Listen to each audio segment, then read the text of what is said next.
All right. Again, I know a lot is going on in the world, so we want to acknowledge that. But with that being said, let's get started with what did Prince do this week? And we have the one and only, there will never be another, Michael Dean. How are you this day? Long with it, late night at the club, y'all. But the question is, Michael Dean, did you have fun? Yeah, take the club home. Good morning. Good morning. That's the best club, for sure. Still trying to get up, wake up, but we here. I see. I'm gonna solo you. I see you got your shirt on because you know what Yes, it's is. coming. It's coming. That's right. Yes, sir. If you don't know what we're talking about, you haven't been with us because there is an IMAX release of Prince's Sign of the Times live. I am extremely excited for that release, but we are getting too far ahead. We gotta say hello to the peoples. We got Anna B first in the chat, and I love this call for humanity. Stop the chaos and disorder. Choose to live for love. Thank you for that. That's right. We got Cassandra Bradley in the chat. Finally made it to the gym. You're in the gym. That is amazing. Right. It doesn't matter that you're late because I'm never in the gym. So you're getting it in. That's what I'm talking about. We're getting ready for our purple workout, our peach and black workout. Yes. Yeah, we are. We can actually do some arm stuff with these bad boys. Yeah, yeah, I'm glad you said that, Michael Dean. Maybe I can get a little workout in with my books. There you go.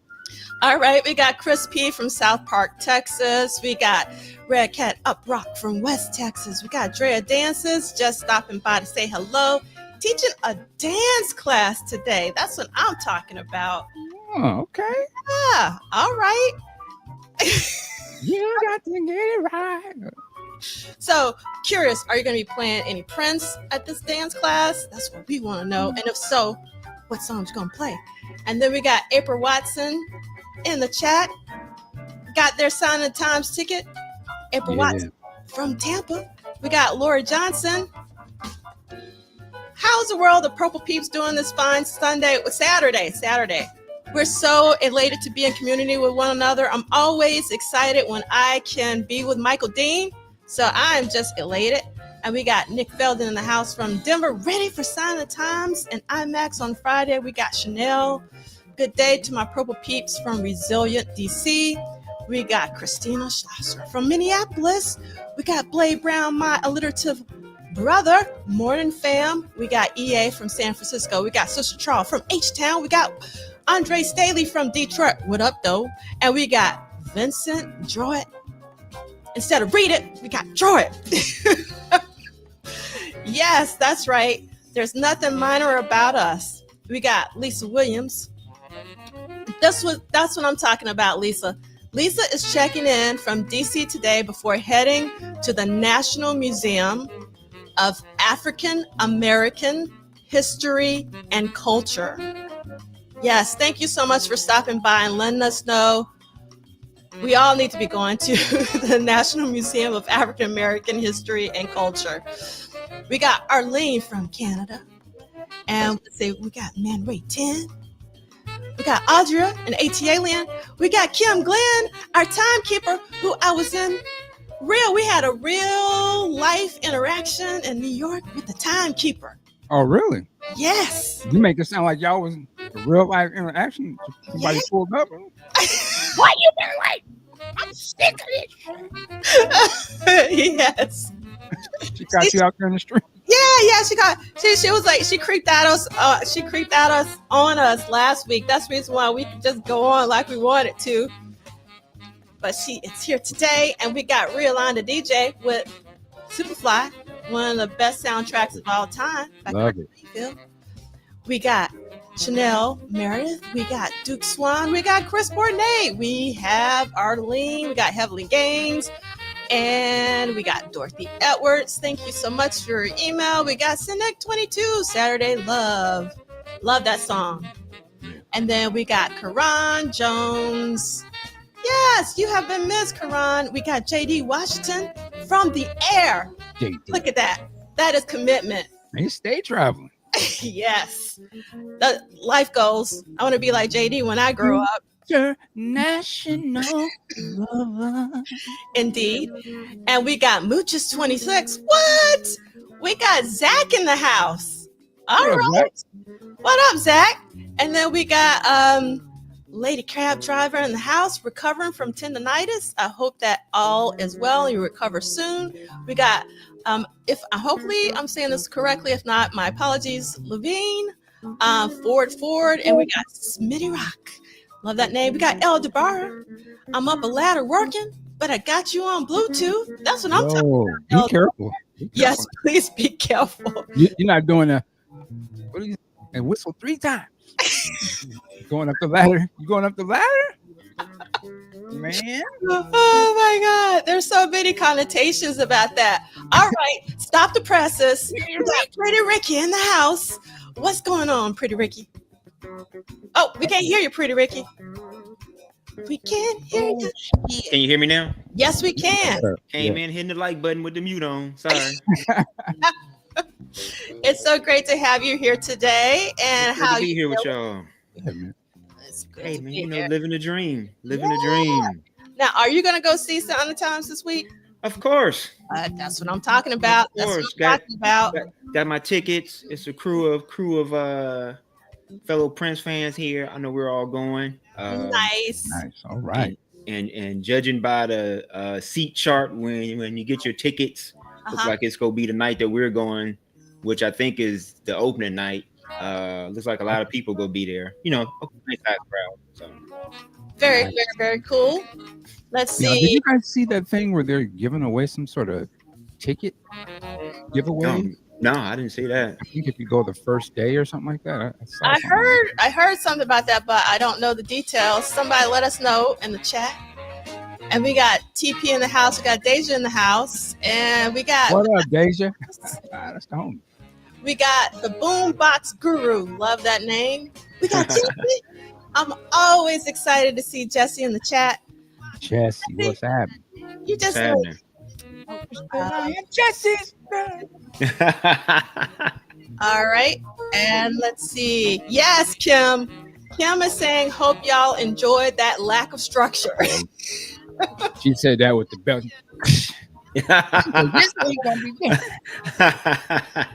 Yes. So, Ricky, I think you're gonna have to mute when you're not, because I can hear. I don't know why. Me and you, our mics don't like each other. No. And then we got El Michelle in the house. Look at Cynic. Saying Mike eating and not offering. Hilarious. Yeah, you know, what was it? Was it our interview where Prince was on something and he just pulled out the bread on the interview? All just so rude. My favorite one was the cracker. He had one interview. He would pull out the cracker. Cracker. Yes. Interesting. That was the one. And we got D68A. Always massive thanks for all the videos that you give us. We got, I love this. Insatiable is my name. That's right. Lady Cab Driver wants your shirt, Michael Dean. Oh, man. I don't know where I got this. Somebody gave this to me, but Mike is in the spirit. He got his sign of the time shirt on. I'm all in. I'm ready. Yeah. You ready? Yeah. What's up, everybody? What up? All right. So, I gotta say special hello to Purple Cat Confetti that started their morning with St. Paul Music on the Run podcast. So enjoyed it. Good morning. And let's see. Dope shirts.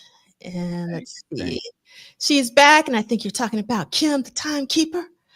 And okay, see, Kim, look. Boombox Guru loves it when we go off script. That's right.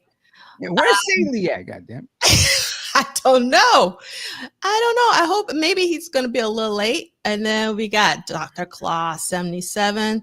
Oh, this is so great. I too, Audra, wish that the entire WPDTW family could all go see Sound Times together. What a time that would be. That is for sure.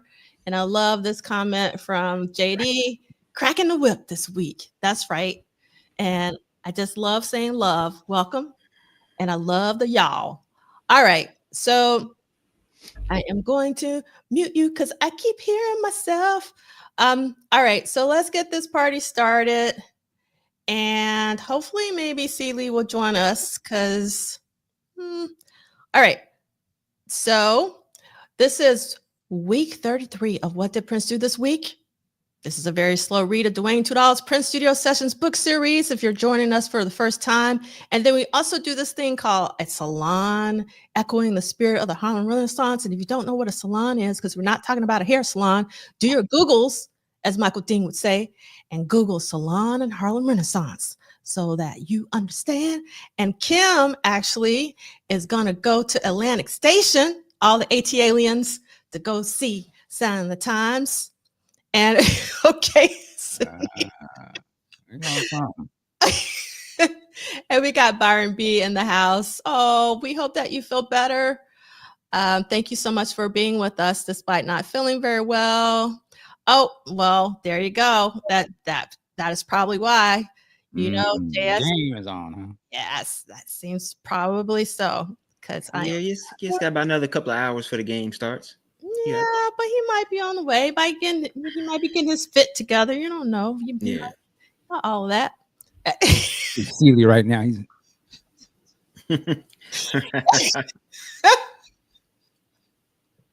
Yes. And I love this comment from Kim, cracking, not slacking. All right. And Byron B is representing Omega Sci-Fi. Yeah, always. Always. All right. Okay. So let's get this housekeeping continuing before the whip starts being cracked. So we're going week to week, not date to date. You can follow a detailed schedule at this bit.ly link or QR code. You do not need the paperback. Ricky, which version? Yes. I like the Jacksons. I'll go. All right. Oh, I love this. Heavenly Gaines says, Celie probably getting ready in the mirror. There you go. That's right. All right. Okay. And then after that, we got these will be archived at Polysolid and at MDean. As Ricky says, as you come on in to the room, just hit that like button. That'll be really amazing to help us with the YouTube algorithm. Sure would. Y'all hit the like button. That's right. It's 46 people in here, looks like. You know what I'm saying? We had like 47 likes. Yes. You know. All right. And then we have yes, our hashtag is WDPDTW and our email is WDPDTW@gmail.com. And then we have our disclaimer. This state of Prince Rogers Nelson is not affiliated, associated, or connected with the What Did Prince Do This Week book club series. This is an independent endeavor. And most importantly, community guidelines. We choose to be a community even when we disagree, and we disagree a lot. And guess what? That's okay. That's okay, because we're talking about music. So we started off the show today with Eric Leeds and Paul Peterson from their 2017 release, No Words, amazing song, Pyramid Scheme. And you can see it was composed by Eric Leeds and Paul Peterson. You got Eric Leeds on all the things and all the horns, as well as piano and keyboards. That. And then we also got Paul Peterson also on keyboards, but most notably bass, guitar, vocals, and brushes. Now, I know we talked about the Family First Avenue show last week, and I can't remember what I was listening to. I don't know if I was listening to that show or if I was listening to like a lot. Oh, I know what. I was listening to a lot of the live album by F Deluxe. And St. Paul doesn't get enough love for his bass playing. He is a sure does not bass player. When I was listening to the F Deluxe, I was like, man, he's good. Yeah. And like he's gone on tour like with like Peter Frampton and as a bass player. Yeah. Yeah. Word is, I think he said at one point, I think Prince asked him to join the MPG and they couldn't get it together. Yeah. It was like Prince, like once they had made up and Ricky Peterson was working out of Paisley Park, he said, he and Prince bumped into each other and, they were mending their little beef or their, situation, and said that, he said that Prince had, kind of toyed with the idea of him playing bass with MPG. So I never knew that. That's actually news to me. But to co-sign your quote, yeah, he is a phenomenal bass player. Dude is dope.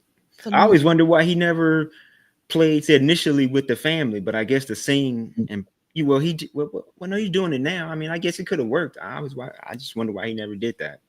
Yeah, I don't know. And Christina is so lucky, but Christina lives in Minneapolis and is going to see St. Paul at the Dakota, which is one of my favorite venues in Minneapolis this Friday. Wow. Nice. Minneapolis. Yes. So is this like a Minneapolis All-Stars show, or is this like what's the show? I want to know because I wasn't aware of this. Thank you so much, Christina, for schooling us and letting us know.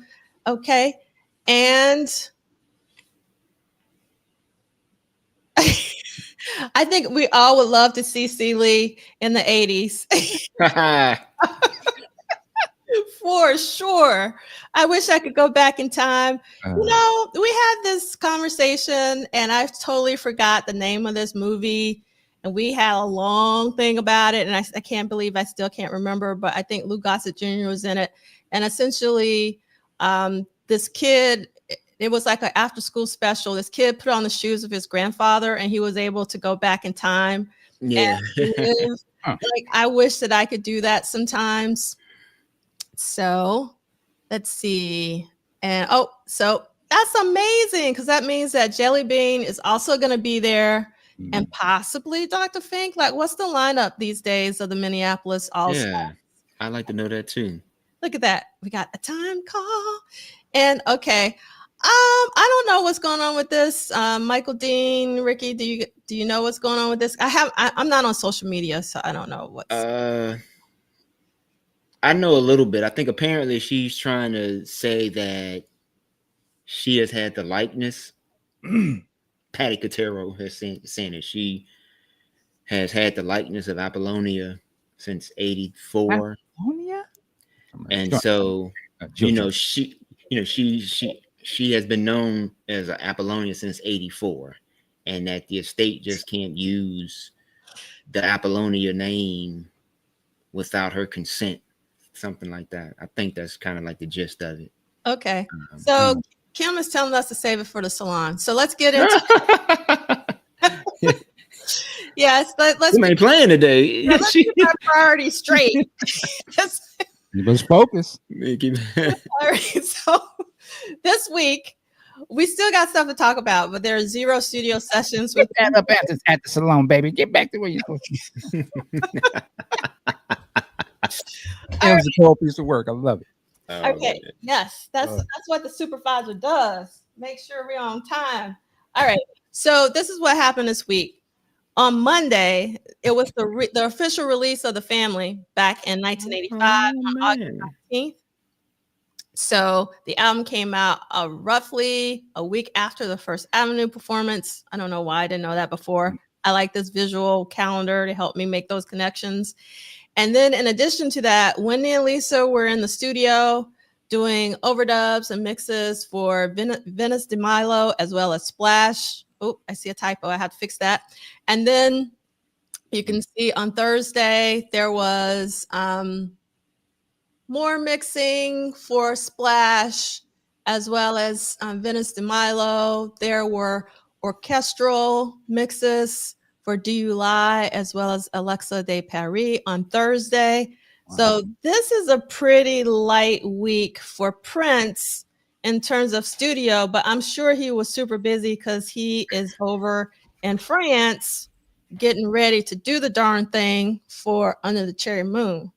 So, and look at Big Sexy's in the house. Big Sexy is saying that the Minneapolis All-Stars are going to be I guess in LA, right? On September 5th. That's pretty cool.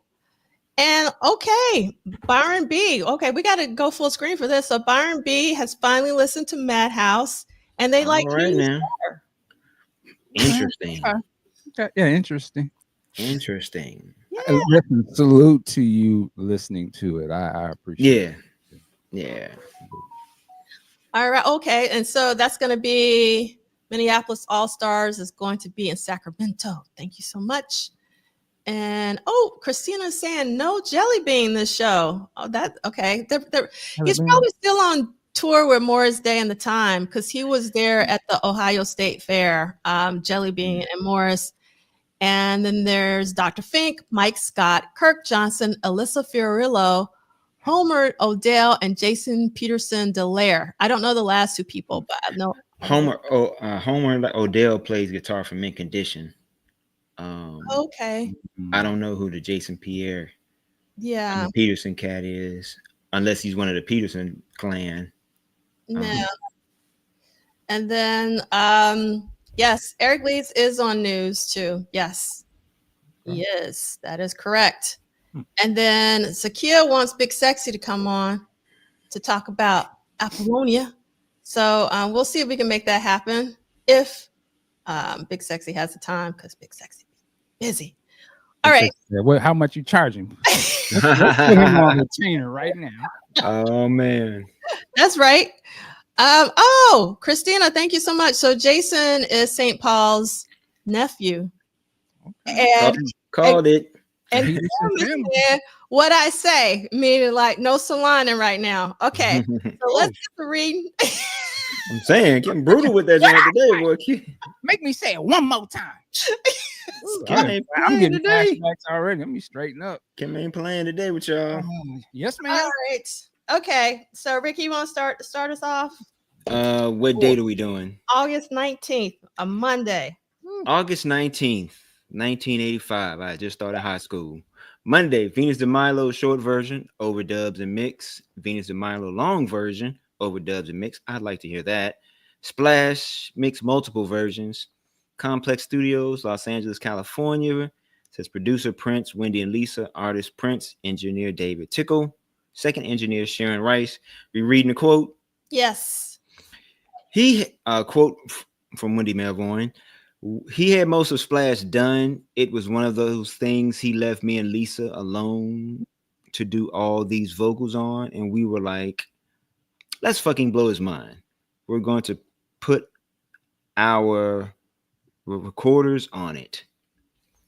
Prince was great at being able to be his own band and change styles and do all of that, acknowledges Wendy. But you do get to a point sometimes where it's like, I'm repeating myself. So you look for other things to come in and give a different flavor. Wendy and Lisa were asked to fill in the sounds for Splash. So they decided to pour everything into it, helping him fulfill his vision, including sound effects, more Fairlight keyboards, percussion, and their signature background vocal layers. They also reached back into their bag of instruments from their childhood, adding the sounds of their wooden recorders. We all went to a Waldorf school, Lisa, me, Susanna, Jonathan, and David, and they teach you how to play recorders. So we played the recorders on Splash, all those little lines in between on the verses, and he just loved all of that out of the box stuff. He loved giving us more tools. He loved it, and we loved doing it. Yes, agrees Lisa. It was like finding a room in your house that you didn't know was there. Additional work was also done on the longer and shorter versions of Venus de Milo. Prince did not attend this session. All right. So I'm sure we've talked about this before, but I have forgotten. What are your feelings about Splash? Well, I like sort of love Splash. We did talk about this before, but yeah, beautiful. And I love their voices on the song. What say you, Ricky? Yeah, like I remember when it was debuted on the MPG Club back in the day. And I remember being very, kind of, I guess just enjoying it. It's not because that's on the Purple Rain say Deluxe, right? It did get released on the Purple Rain Deluxe, I think. Yeah. So it was, I kind of, it's funny because you kind of hear it and you think like, wow, but this was done after the Purple Rain era. Or what, then I thought it was part of the Purple Rain era, but now reading this, you see it was kind of after the Purple Rain era. So, you kind of wonder like, would that fit in with the Around the World in the Day stuff? But I always loved the song. I thought it was cool. I wish we would have heard it back in '85. I don't think it's on the Purple Rain Deluxe. I'm trying to Google real quick on Prince Vault, which is because I know I have it. I'm just that's why I say something. Either that or Sign of the Times. It's on the Purple. Really? Yeah, but I think it's the Purple Rain, if I'm not mistaken. But I can't be wrong. You know what I'm saying? I'm not seeing it on the Purple Rain, and then I don't think it's on Sign of the Times either. Then I just may have it from the infamous bootleg, man. Can someone help me do the Googling? Because I'm not doing a good job. But okay, here we go. I'm finally on the. Yeah, it's not on that either. I don't think it's released. That's right, Andre. Andre said, I think it's still not really. I don't think it's. Then it's in my bootleg collection. Yeah. It's love Jesse. It's only on YouTube University. There you go. Yeah. Man. So, the thing about Splash, I don't dislike Splash, but I don't love Splash, but I really want to love it. And the reason why I really want to love it is that it's one of my favorite kinds of songs where you kind of like go through a musical journey. Like there are a lot of, like there's a really great bridge and then like the vibe kind of changes. And I don't know, it's just something about it though. I never go like, oh my God, I need to listen to Splash today. Like that just never happens with me. But if it comes on, I don't turn it off. Yep. Okay. And then we should all know and love Venice de Milo. I don't think we need to talk about that unless somebody wants to. Okay. We're going to move on. Oh, and JD is saying, to Ricky's point, JD is saying, I think it was an MPG-MC release. Yes. And all right. Okay. We're going to move on to our next reading, which is going to be also Monday, August 19th, 1985. And it's the release of the family self-titled album on Paisley Park Records. This is a quote from Jerome. Paisley Park Records had always been a dream of his. If he had a chance to go out and do his own thing, why wouldn't he do it? Around the World in a Day was his first release on Paisley Park Records, but the debut album by the family was a new venture for Prince. It was the first release by a protege band for this label. I think it's a great record, man, reflected St. Paul, and I concur. The thing I can't get over is that he picked me, and I'm forever grateful for that. It changed the course of my career forever. And that's a really important quote. He was brilliant, adds Peterson. I didn't realize how brilliant of a marketer he was as well. And this is the quote. He knew exactly what it should look like, sound like, be presented as, how the concert should be presented, how the characters should act, interact, what they should say, how they should say it, how they should walk, how they should talk. Crazy. The music was incredibly funky, but the Claire Fisher element put on top of the one-chord wonders. That's what I call those one-chord wonders because they're just funky, and that's what they're supposed to be. When you superimpose all this incredible harmony over the top, that makes it that much more sophisticated. Sure, that's where Prince went, and we got to go Valentino and Hugh Hefner with this because it's so highbrow now with the strings. Truly, for me, that's what separates it. The strings are, for me, is a really key component of the family record alongside Eric Leeds as well, all of the sax work and all that. Prince decided that the family album would not be a direct copy of the time. The addition of Eric Leeds and Claire Fisher's work gave the collection a lush feel that was different from anything else he'd released. The sonic wall, love that, Duane. I love that sonic wall. actually foreshadowed the orchestral blend on his Parade album. That's right, as well as the funky jazz he'd ride on Madhouse 8. Reviews of the music in this collection were fairly positive. Rolling Stone hailed the album as easily 1985's best dance record. That's a pretty good review from Rolling Stone. And Prince's hometown paper declared it easily the most impressive royal court debut since the Times. The Santa Cruz Sentinel called Yes a criminally funky piece of freshness. This is not a song that talks about it, it does it. Prince had set out to create something timeless and it exceeded expectations. If he was looking to replace the time, he'd found a way to do it without having to compete on their playing field, and the future of the band looked bright and promising, despite not enjoying every song on the album. Eric Leeds looks back at it fondly. If I had not had any involvement with Prince whatsoever, I probably would have liked the Family album, more so than maybe anything else that he had been doing at that time. There was more stuff on that album that would have been more where I'm at musically.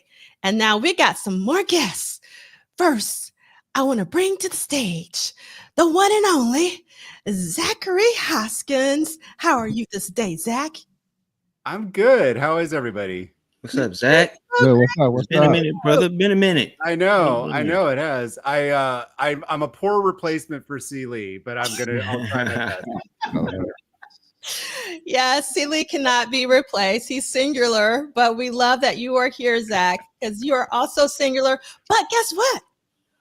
Oh, I didn't even see this. I thought this was somebody else because I couldn't see who joined after you. And that is Oh my God, there he is. I summoned him. Oh man. Speak of the country devil. I know, hitting us with the Paisley today. Oh man, he in early 85 mode for sure. Got that out the dryer. Yeah. it's like under the cherry moon right here. Yeah, Zach. That's right. And I was going to talk a little bit about this later, Seeley, but for those of you who don't know, the talk that Seeley gave during his masterclass has been posted on YouTube through the 100 Men Hall.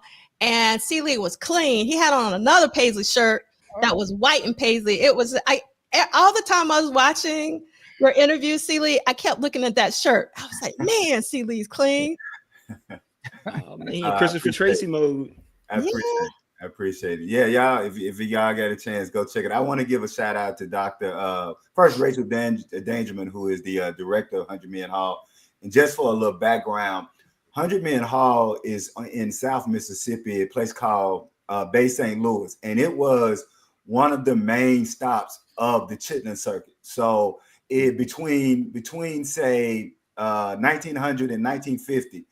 If you were famous and black, you played 100 Men Hall. So they have posters of Ray Charles, James Brown, Etta James. And so to be able to get to one, teach a Prince masterclass in that hall, and then to give a talk on Prince in a hall where Ray Charles and James Brown and Etta James and some of the great blues names that a lot of people have never heard.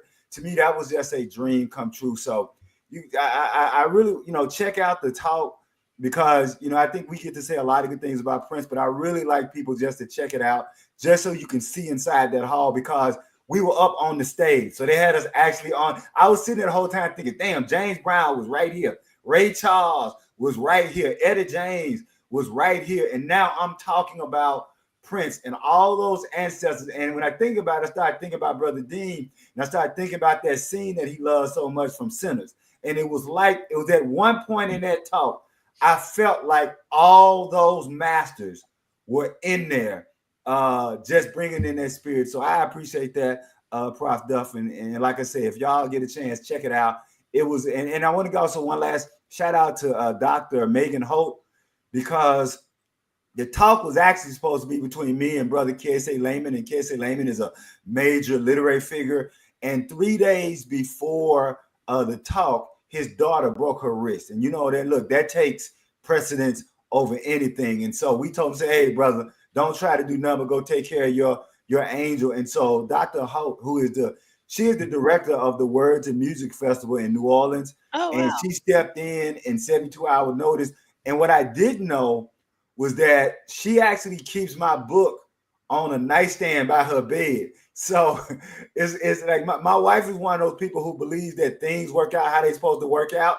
And so, yeah, so she showed up. And when I say she had my book highlighted and annotated, and so I so we had a great talk. But please, if nothing else, check out that talk just so you guys can check out 100 Men Hall. All right, I'll shut up and let's get back to this funk that Brother Tudahl gave us. All right, so it is in the accompanying playlist. If you go to my YouTube channel, go all the way down to the bottom with the accompanying playlist for each episode. You can actually see C. Lee's talk. And I will say that I've seen C. Lee. I mean, we have the luxury, the honor of being in C. Lee's presence almost every weekend, which is truly a blessing. At least it is for me. But while I was watching this, at one point I was like, "Man, this is such a cool guy. I wish I knew." Just like I know him. It was just right. It was such an amazing conversation. Because I've seen a lot of your conversations, but with something about it, and you had this light in your eye. I think it was the spirit of the ancestors. Like you just like lit up, like you were like, you're always on 100, but you were like on 200. It was like so incredible to witness, and I just love the conversation. One thing I want to say really quickly before I forget, one of the points that you made, I think doesn't get talked about enough, and I often think about it myself.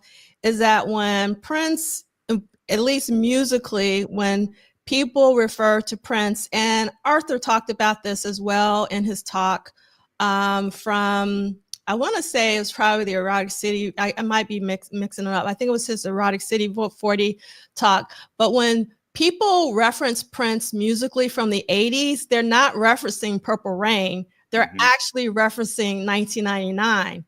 So while supposedly it's all about Purple Rain, when it comes to the music and, people, want to give tribute to him or whatever, or they want to like have the quote unquote Minneapolis sound, that Minneapolis sound is actually referencing 1999 and not Purple Rain. And one of the things that your conversation reminded me of is that there has never really been anyone who has replicated the Purple Rain sound. Right. Ever. Right. It's always like 1999. Yeah. So it's really interesting. So that got me to thinking, well, why? I mean, Purple Rain deserves all the love that it receives, but 1999 needs to receive a little bit more love from the general, not from us, but from the general masses, because that is actually the Prince when they're referencing Prince in the 80s. It's at least sonically. That is the Prince that they're actually referencing is 1999 and not Purple Rain. So I'm glad that you made that point. And I'll just tag this because I know we got to go. But and in the master class, I make this point that if you watch the Midnight Star video, No Parking on the Dance Floor, that's important because that video, a song and video come out late 1982, early 83. That was one of the hottest jams of the summer. Like you couldn't go into the club without hearing No Parking on the Dance Floor. And what's important about that video is, to Prof. Duff's point, they have a Prince impersonator and a Michael Jackson impersonator, but the Prince impersonator is a 1999 Prince and not a Purple Rain Prince because 1999 wasn't out yet. Remember, this is 82, 83. And so that says that sonically, in the Black community and on Black radio, 1999 was as powerful as Thriller. Now, I want to be clear. I'm not saying that it's, Thriller is what it is. It's the greatest pop album of all time. It has sold more things than all time. But to this point, like people were like really clear. The Black community was really clear. Thriller is up here. But if you want that funk nasty, if you want that rude boy, if you want that dude killing the dance floor, 1999 sonically was as embedded in the Black community as Purple Rain. As Thriller. And we have to correct the timeline and stop saying Purple Rain and Thriller and start saying 1999 and Thriller. Because when Prof. Duff And Brother Rick started talking about people drawing those lines in the sand and saying you were either a Prince person or a Mike person. It wasn't Purple Rain. That was always started with 1999. And so I think we all have to do a little bit better job, myself included, about making sure that 1999, because truly 1999, if there's no 1999, Prince doesn't have the bargaining power to demand that they make a movie. Prince, on the strength of 1999, used that as his leverage to say, get me a movie deal or I'm out. I'll shut up. All right. So I love this comment from Smitty Rock 70s that said, when I visited Minneapolis this past June, I met a kid who works at Mall of America, barely in his 20s. He referenced 1999 album as that P record. To him, nothing else matters. So I'm really happy to hear that. And thank you so much, Smitty Rock, for actually sharing that. And yes, okay. And I don't know Frank Ocean's Pyramids, or at least I don't know it by name, because you know me and song titles and lyrics. And so do you guys agree with this? I've never heard it.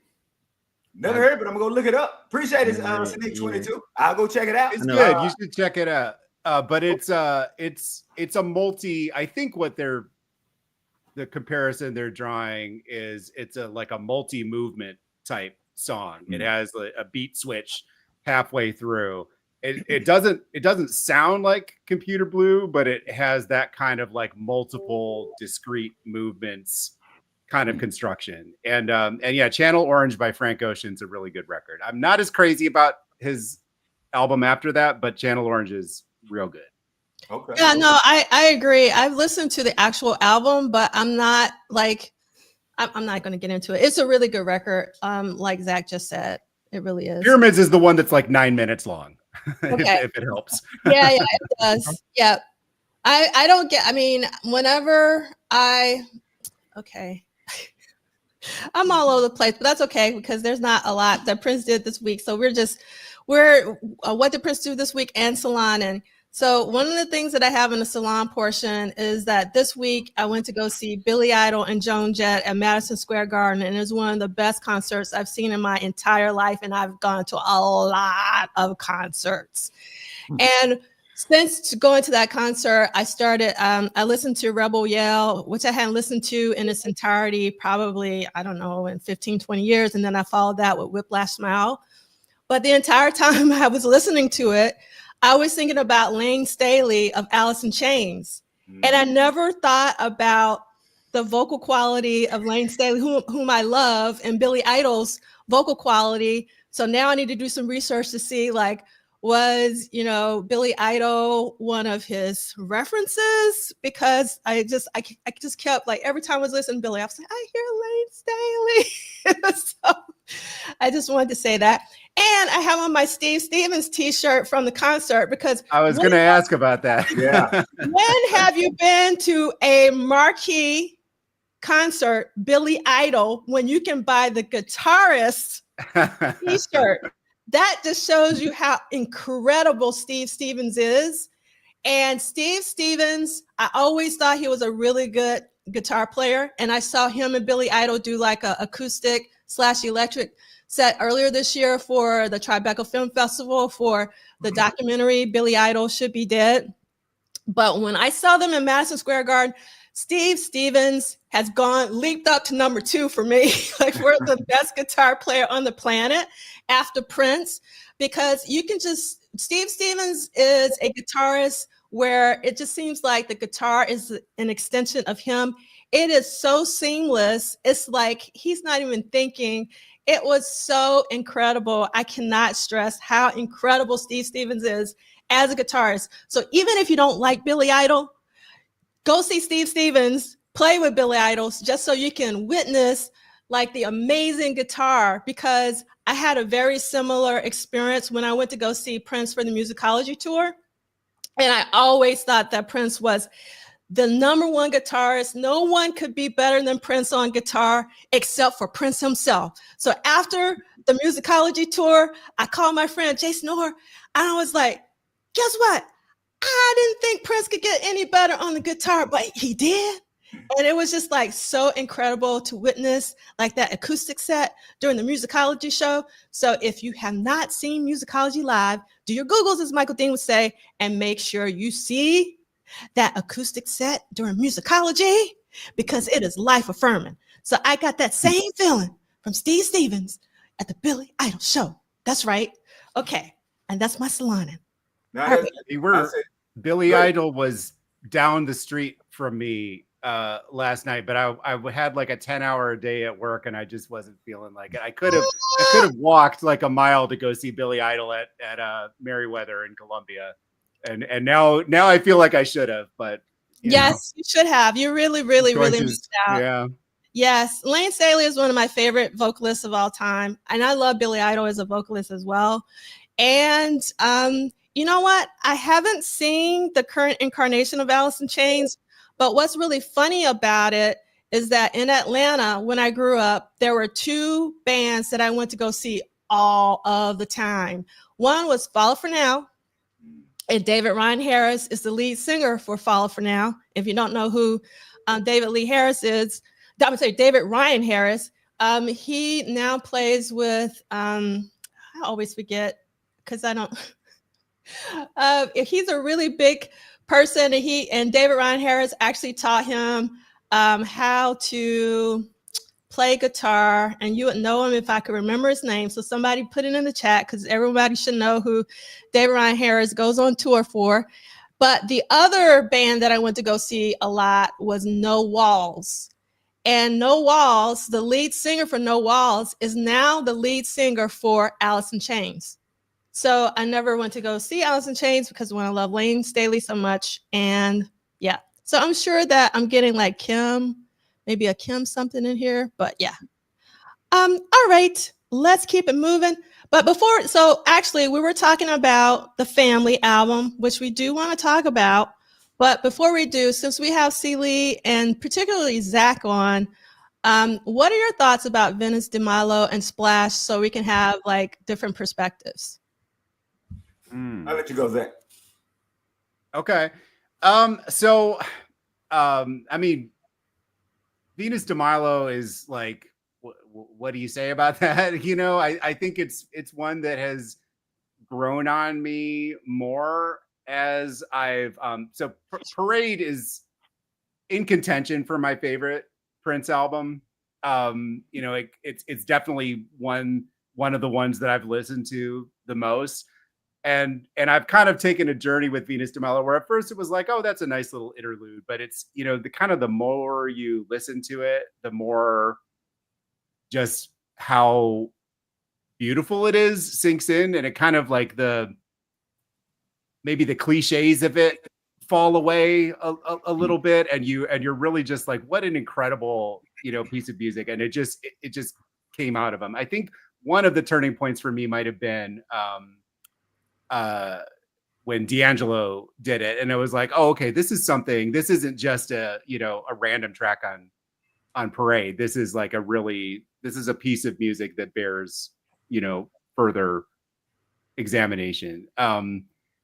So I mean, it's incredible. As far as Splash goes, I'm kind of with a lot of the people that have been talking about it so far. I like it. I like what you said earlier, D'Angelo, about how it's a journey. It takes you, and maybe the journeyness of it is one of the reasons why it's kind of hard to connect with it, because it doesn't really, it kind of goes all these different places and none of them really feel like a strong hook. It feels like it's in search of a hook, you know, and it goes interesting places, but it's not necessarily going to get stuck in your head.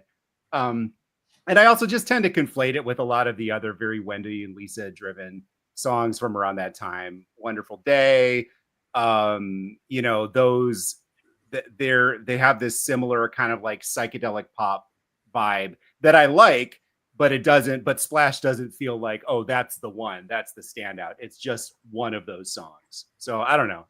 Those are my lukewarm takes today.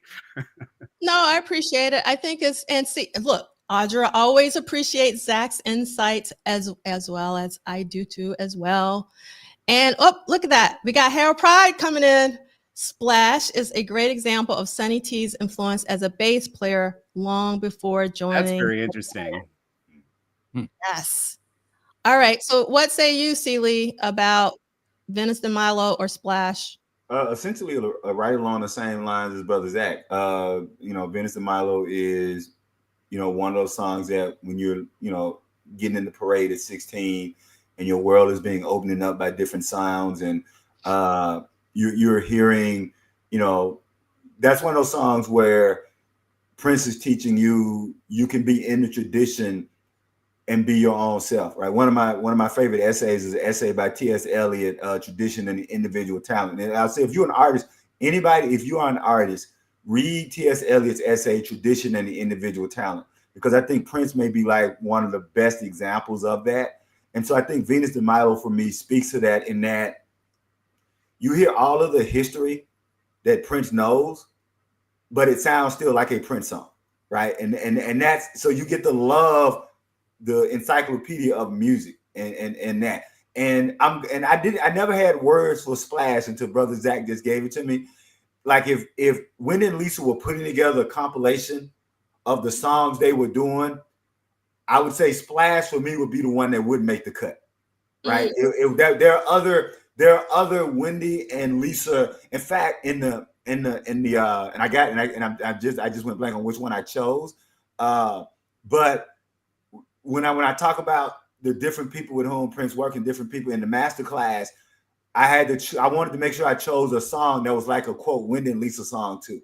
And I remember looking at that compilation and that Splash, like I know Splash didn't make the final 10 of that what I was thinking. I can't remember now. I'll have to go look to see which actual song for me made the song I wanted to show as where you see Lisa and Wendy's fingerprints most in during their time with Prince. So that's what I'll say about Splash. It's not that it's not a good song. It's just that there are other songs that I like that they did better, if that makes sense. And you know what, Sister Zakia, Power Fantastic may be what I have picked. I'm gonna go check just right quick to see if Power Fantastic. And I'll say this, and I think I'm in a minority here. I actually like the studio version of Power Fantastic because I know a lot of people like the live version where they hear Prince giving the instructions. And for whatever reason, I like the studio version better, which is neither here nor there. So that's what I'll say about Splash. It's a good song, but it's not one of the songs that I'll go to if I'm thinking about when Wendy and Lisa were with Prince and they were helping shape whatever sound Prince wanted from them. That's it. I'll say that. All right. And I just want to thank EA for putting in the chat. John David, Mayer? Yeah, Don.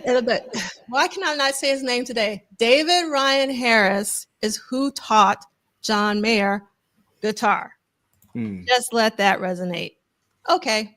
Hey, D'Angela, I got to do a Dear State moment. Yes. Okay. Hold on. Let me take you. Hold on. There you go. Let's do it. And before we get too far past this, Dear State, it's been 40 years. People still love the album. We need that family remastered. I know. There are other Protege albums that need to be remastered. They do too. But we're putting in our request. It's long overdue. You need to give us that remastered family album. You could do 2 versions. You could do the original the version that we got, and you could do the version with the bass tracks mixed in. That would be great. You have a nice little remastered set right there. We would greatly appreciate it because that is a fantastic album. 40 years later, it still stands the time. So we need that to stay. Y'all doing some good things, and we riding with you. So like we need y'all to, get on the, remixing the Protege albums, especially those from 83 up to 8. Those from 82 up to 85. Yeah, we need those remastered. So go ahead, throw the family in there. That is my Dear State moment. Yeah. Okay. What is Lee Christian saying? Lee Christian is saying it's been 7 hours and 40 years since you took that album away. Yes, Ricky. I would love, all of the Paisley Park releases, particularly during this era, for them to be remastered and have Prince's originals in the same disc. That would be heaven to me, particularly for the family. Now, I did this at the Pop Life 40 Symposium, but I know all of you weren't there. So I'm going to do it really quickly again. I personally think that this is one of the best album covers ever. One, because it was photographed by either Prince or the really phenomenal photographer Horst. Susanna Melvoin, during the keynote, tells a really interesting story about how Prince was trying to take over. But one of the things that I love about the family album, the literal album, is the gatefold, and that all of these pictures inside, with the exception of this one by Jelly Bean and this one of Eric Leeds, which are both Horst, that all the rest were taken by Prince.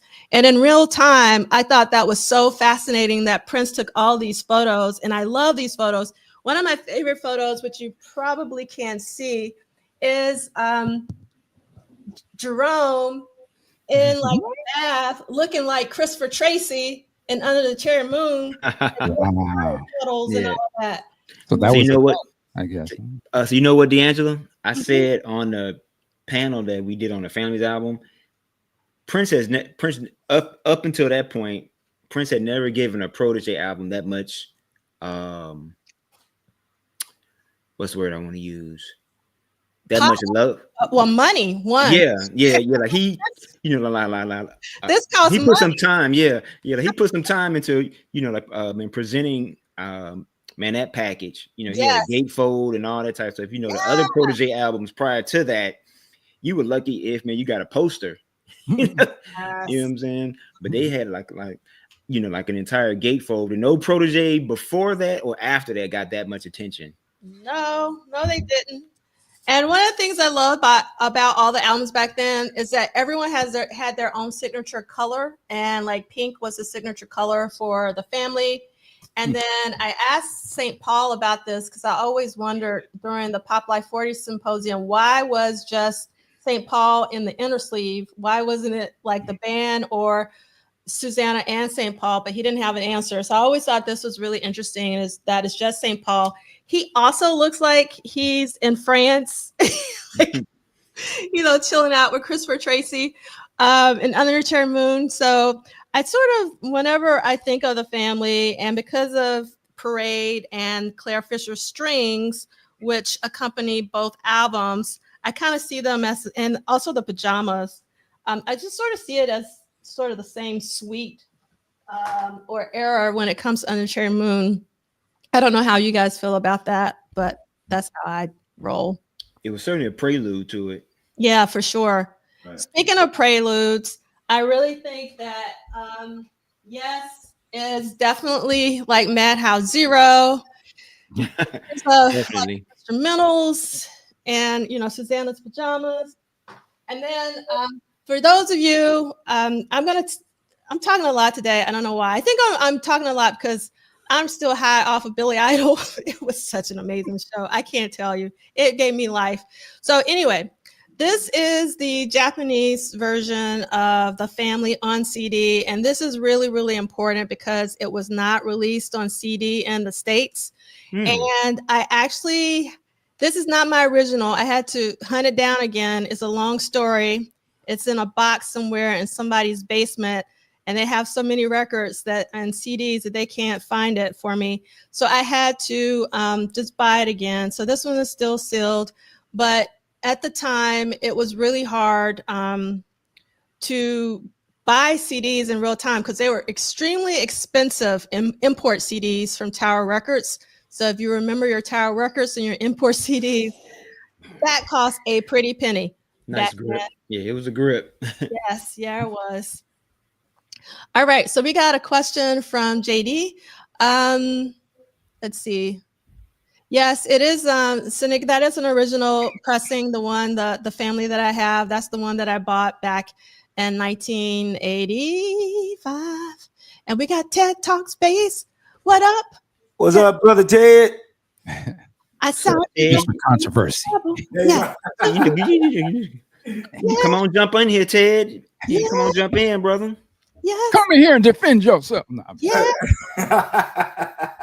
Ricky, send on the link if you can. All right. So, because I don't have his Oh, I guess I do have his email though.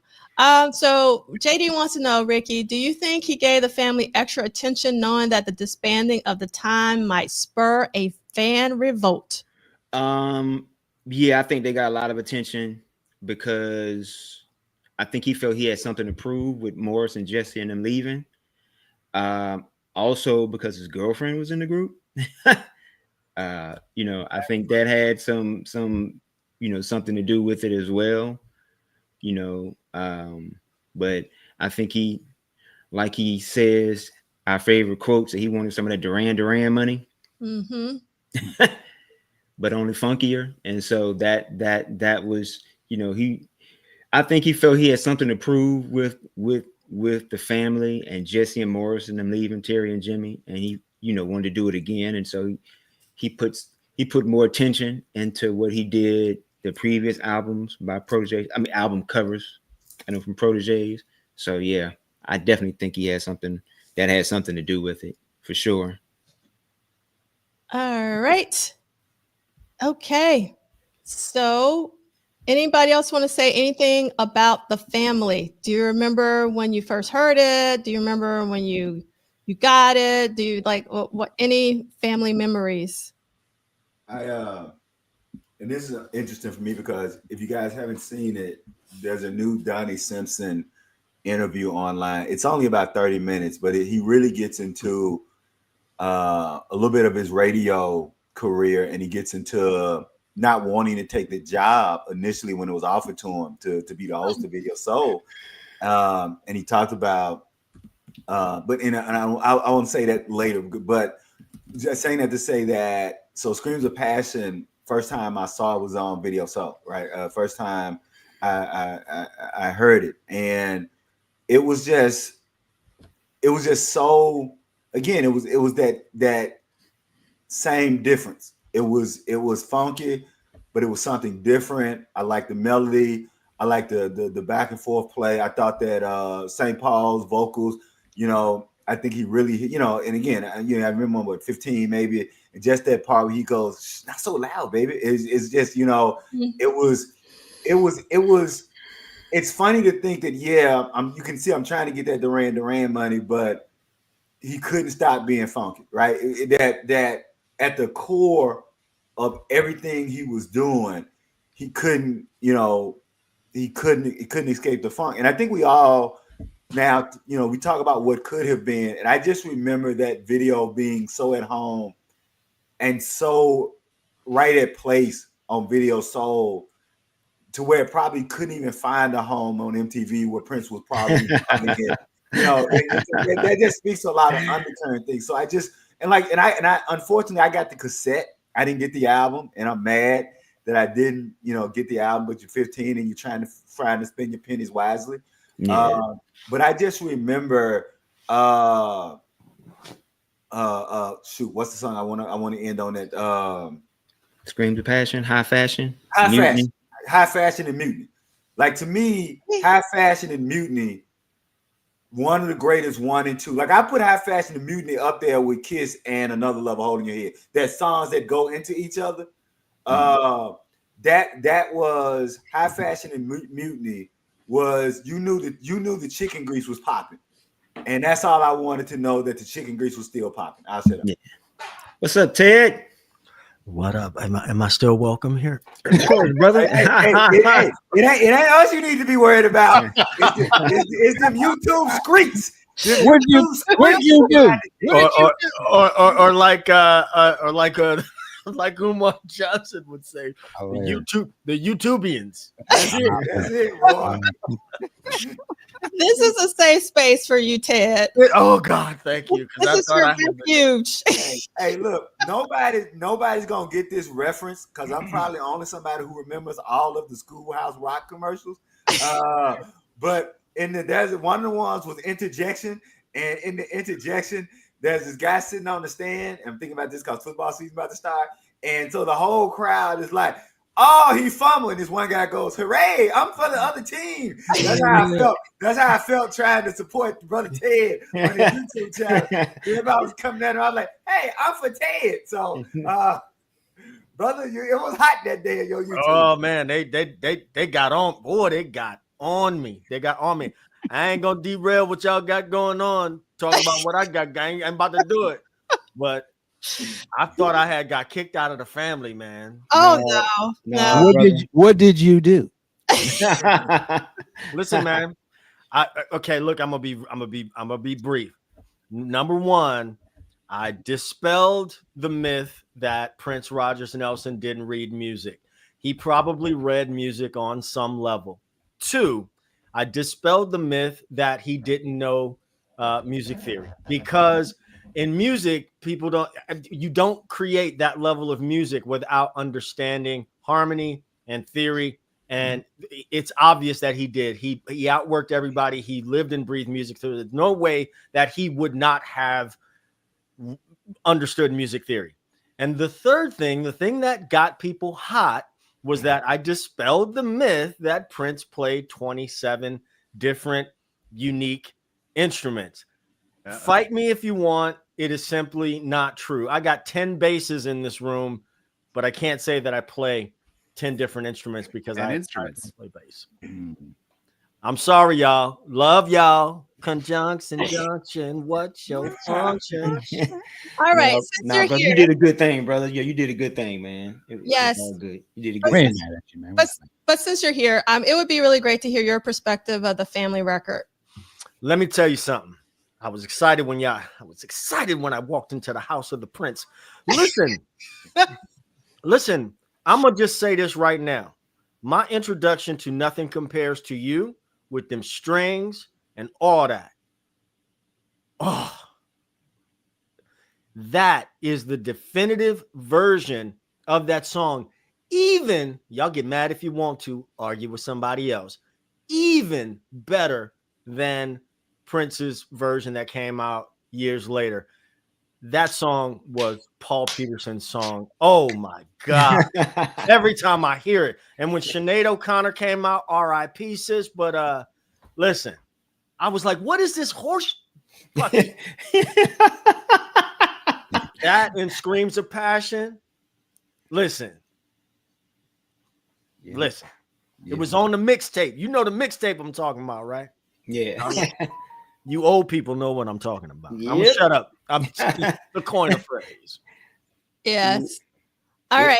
And since you just said it, just hold that thought. Someone in here, I can't, wants to know what's the median age of the 6 host panel. I'm sure we're all in our 50s or something like that. But I guess I'm turning 41 on Wednesday. There we go. 41.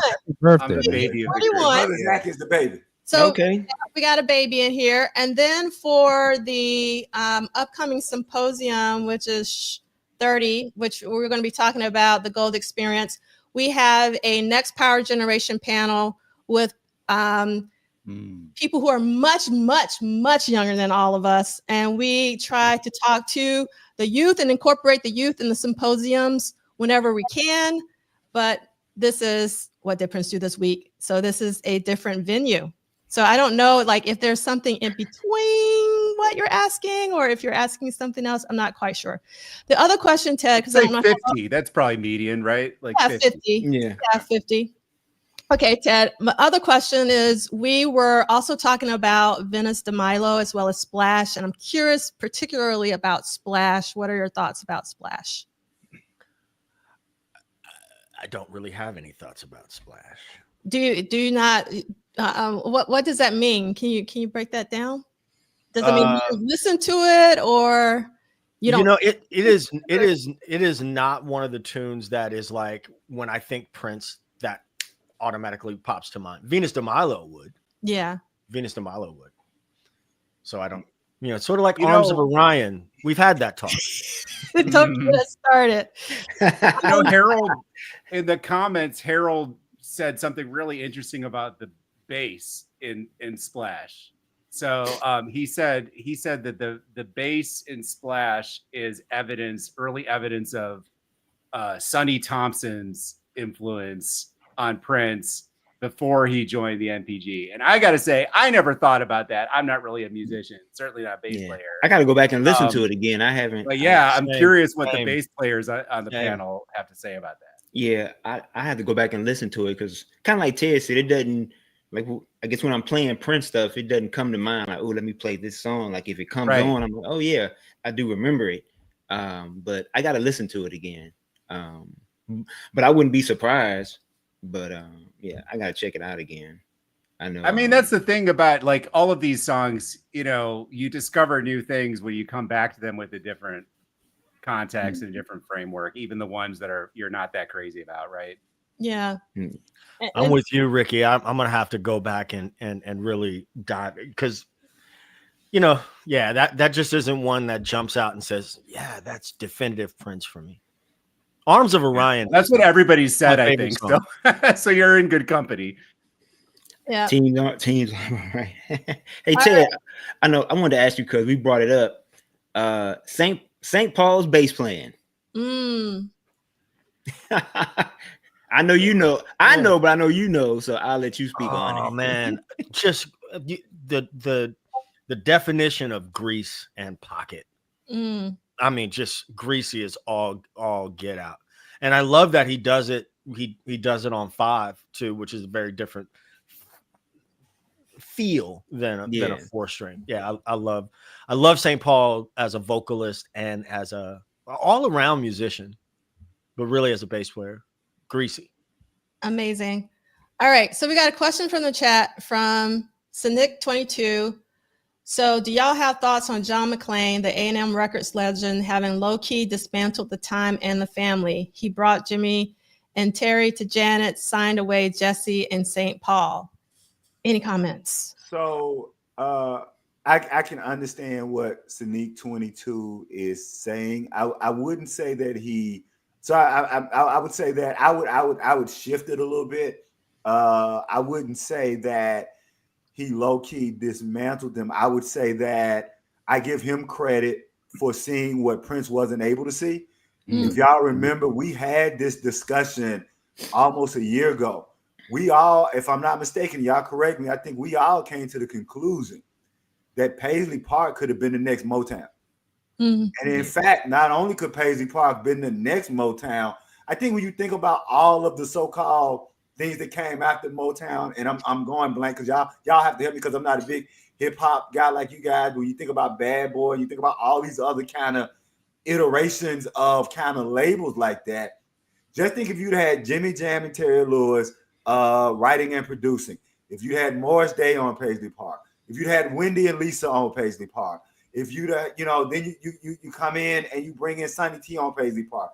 I think that what I give McCain credit for is being able to take what Prince was too blind to see and say, I can build a damn record label, or I can at least build another label with that. So I mean, yeah, but it wasn't Jimmy and Jerry's tour with this. Got them fired. The SO band. Yeah, I think John McClain. I think to what C. Lee said, he was able to pick up what Prince didn't want. Right. Like Terry and Jimmy, I know were free agents, and then he got them. Then when word came out that Jesse was about to be a free agent, he may have worked that magic, had him do some stuff with Janet and then his solo stuff. And then again, like when St. Paul I think St. Paul might be the only one, maybe I think he kind of maybe have tried to go after, like, hey, are they paying you what you're supposed to be paying? They offered Janet to St. Paul first, actually. Yeah, so I didn't know that. Yeah, Janet's at that concert at the Sure is. Yeah. So yeah, he I will say he had his eye on the scene and he had his eye on what was popping, and any remnants of that he could get, I think he just moved in on, which, I think any smart exec, I think would have done. Right. Do you want to do a Dear Estate for Blade Brown? Dear Estate, before 2029, the priority is to locate and release the Arms of Orion live studio version. You know what, Blade Brown? There's probably something in the vault of Prince and a piano and a mic doing Arms of Orion. I think Blade Brown is trolling me. That's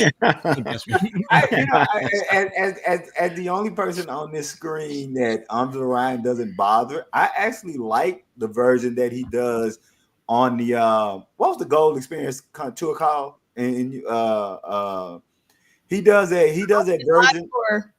Well, I'm sorry, what was it? Wasn't it the Ultimate Live Tour? Yeah, that's it. The Ultimate Live Tour. He does a version in which Eric Leeds plays sax at the end of it. And it's so to that question, and I know we may be trying to be trolling Brother Ted, but to that question, when I heard what Eric Leeds does with the saxophone, that I would be interested to hear if there is a piano. I'm with you, Brother Jesse. I'm like I said, I'm one of those pro Arms of Orion people. But I like what he did in the Ultimate Live Tour with Arms of Orion. I'll just say that. All right. I think one of the things that is part of the Prince fans' journey is coming to grips with the fact that this man had schmaltz in his system. You got to accept it. It's I've gotten in trouble for saying this before, but he could get mad corny. And I think Arms of Orion is a less controversial target, a less controversial example of that than what I've said before. And ultimately, I've just had to accept that, and it's I've come to love it. It's so Disney. Talk about very Disney. It's so Disney. It's very Beauty and the Beast, right? Like Yeah. James Ingram, end of the credits, the James Ingram version. Yeah. Listen, it's got some nice moments, I guess, but ladies that I have had the pleasure of being acquainted with have enjoyed that tune. So what I'm saying, it has wound up on a mixtape or two, but Arms of Orion. yeah. Are we talking about We'll run on the slow damn mixtape. Hey. I think you old people call it hunching. Hey, put up Brother Bernays' comment, because I like that, because here's the thing. Like, I think if you ask everybody, and I think let's be clear. Let's be clear. The word corny is a substitute for inauthentic. So let's be clear, because I think a lot of times when we're talking about corny, right, and so people use it as pejorative, but often the word corny, what we're really saying when we're saying corny is it rings as being inauthentic, right? It rings as you're kind of reaching for something. So here's what I'll say. For me, and this is gonna get a whole nother thing, because I think that when we talk about Prince rapping, I think what people don't get is that there's a difference. I think that people make the mistake. I think you have to talk about that in two stages. There was a moment when Prince was responding just to rap, and he doesn't respond to hip hop until later on. That's why I don't buy it when people say that Prince is chasing trends when he starts rapping, because he doesn't really start responding to hip hop until much later. My point then is, the moment he starts responding to hip hop is the moment when I see him being inauthentic, because a song that I hear about being corny is a song like Mr. Goodnight. Because Mr. Goodnight is him not trying to rap, it's him trying to be hip hop, which is a different thing. So for instance, let me give you an example. I'm sorry, because I know I'm not a hip hop head, but it ain't nothing that's gonna fuck with Sexy MF. Like, I'm sorry, you go hear whoever you want. Ain't nobody fucking with Sexy MF. Ain't nobody fucking with Prince's flow on Sexy MF. Ain't nobody fucking with the groove on Sexy MF. Ain't nobody fucking with the horns on Sexy MF. I put Sexy except MF. James Brown. Again, that's what I'm saying. That's what I'm saying. That when you talking about Sexy MF, you got to talk about James Brown. You can't talk about nobody else. However, when you get to Mr. Goodnight, that's when he's actually really, I think, trying to do a hip hop flow rather than just rapping. And so that's so I'm only saying that. So when you talk about corny or inauthentic, I think that rings differently for different Prince fans as how we enter in. And so for me, like you said, I like all the James Ingram Disney stuff. Like, I can hear the soul in it, but I get it if you are like one of those really raw, uncut, back of the club, greasy, go to places where your ass could get cut, then I can see where those songs may not ring as true to you. But I would say that if I had a choice between Arms of Orion and Mr. Goodnight, I'm gonna take Arms of Orion over Mr. Goodnight simply because I don't believe Prince when I hear Mr. Goodnight. I believe him when I hear Arms of Orion. I'll shut up. Timekeeper disagrees, C. Lee. Timekeeper disagrees. Let me ask you guys this question in terms of corny. Here's the corny test to me. And I say this because I love this song. And when I hear this song, it makes me think of the Ewoks at the end of Return of the it's that, but I love that shit. I grew up on the song Graffiti Bridge.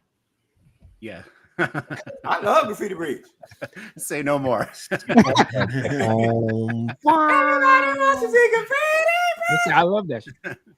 There's like, To me, that would be corny. I could say like, yeah, that's corny, but to me, I still feel it. Like I love that type of stuff. To me, that is the end of the movie. We all come together. that's like musical theater Prince. You know, Yes. which that's like, I think of Wednesday, I think of the Sheila E. song, Next Time Wipe the Lipstick Off Your Collar, Graffiti Bridge. It's like he's writing a musical in his head. Right. Everywhere. Listen. I'm gonna really tick y'all off. Uh-oh.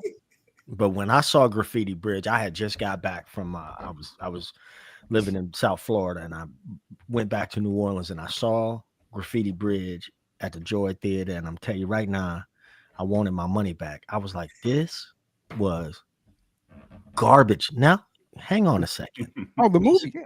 The movie. Yeah. Like Zachary said, what'd you call it? Schmaltz? Is that what you said? Yes. That's the first thing I say. Yeah. Listen, man, when we criticize or examine Prince's stories, it doesn't make him any less of a G, right? It doesn't make him any less of just the ultimate badass, but nobody hits it out of the park all the time. Nobody. Right. And so I'm very nostalgic for that movie. There's a lot of great things in that movie, but that movie was corny. The whole movie was corny as hell to me because I just was like, we don't need a Purple Rain sequel. It was a great hair period for Prince. Great hair period. And come on, y'all Costumes, know the costumes The are great. hair was flowing now. the hair. I mean, everybody envied that hair. You know what I mean?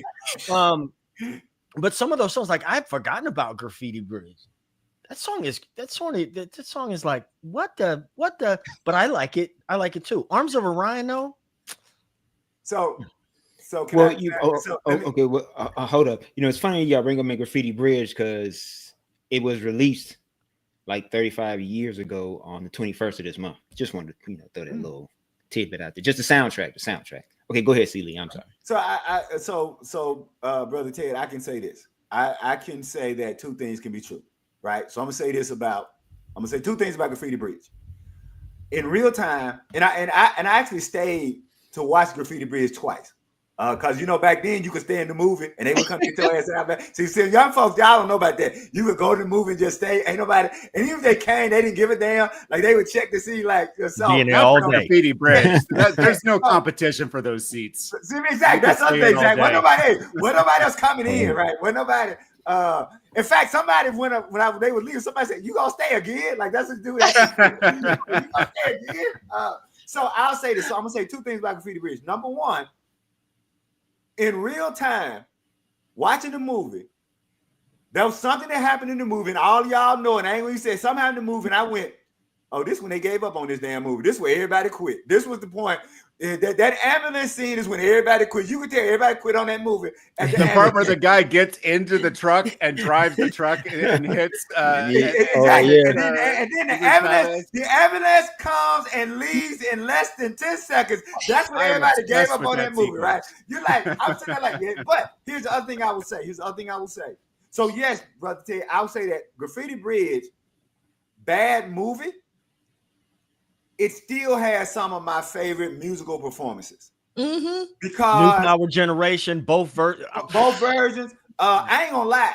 I embarrassed myself when Tick Tick Bang came on in the movie theater. I actually stood up. I ain't gonna lie to y'all. I stood up when Tick Tick Bang came on, and black people were looking at me like we don't know him. Like they were literally like the black people were looking at the white people saying he does not live on our side of town. So, but I will. And damn right, Blade Brown, you know I'm here for shake.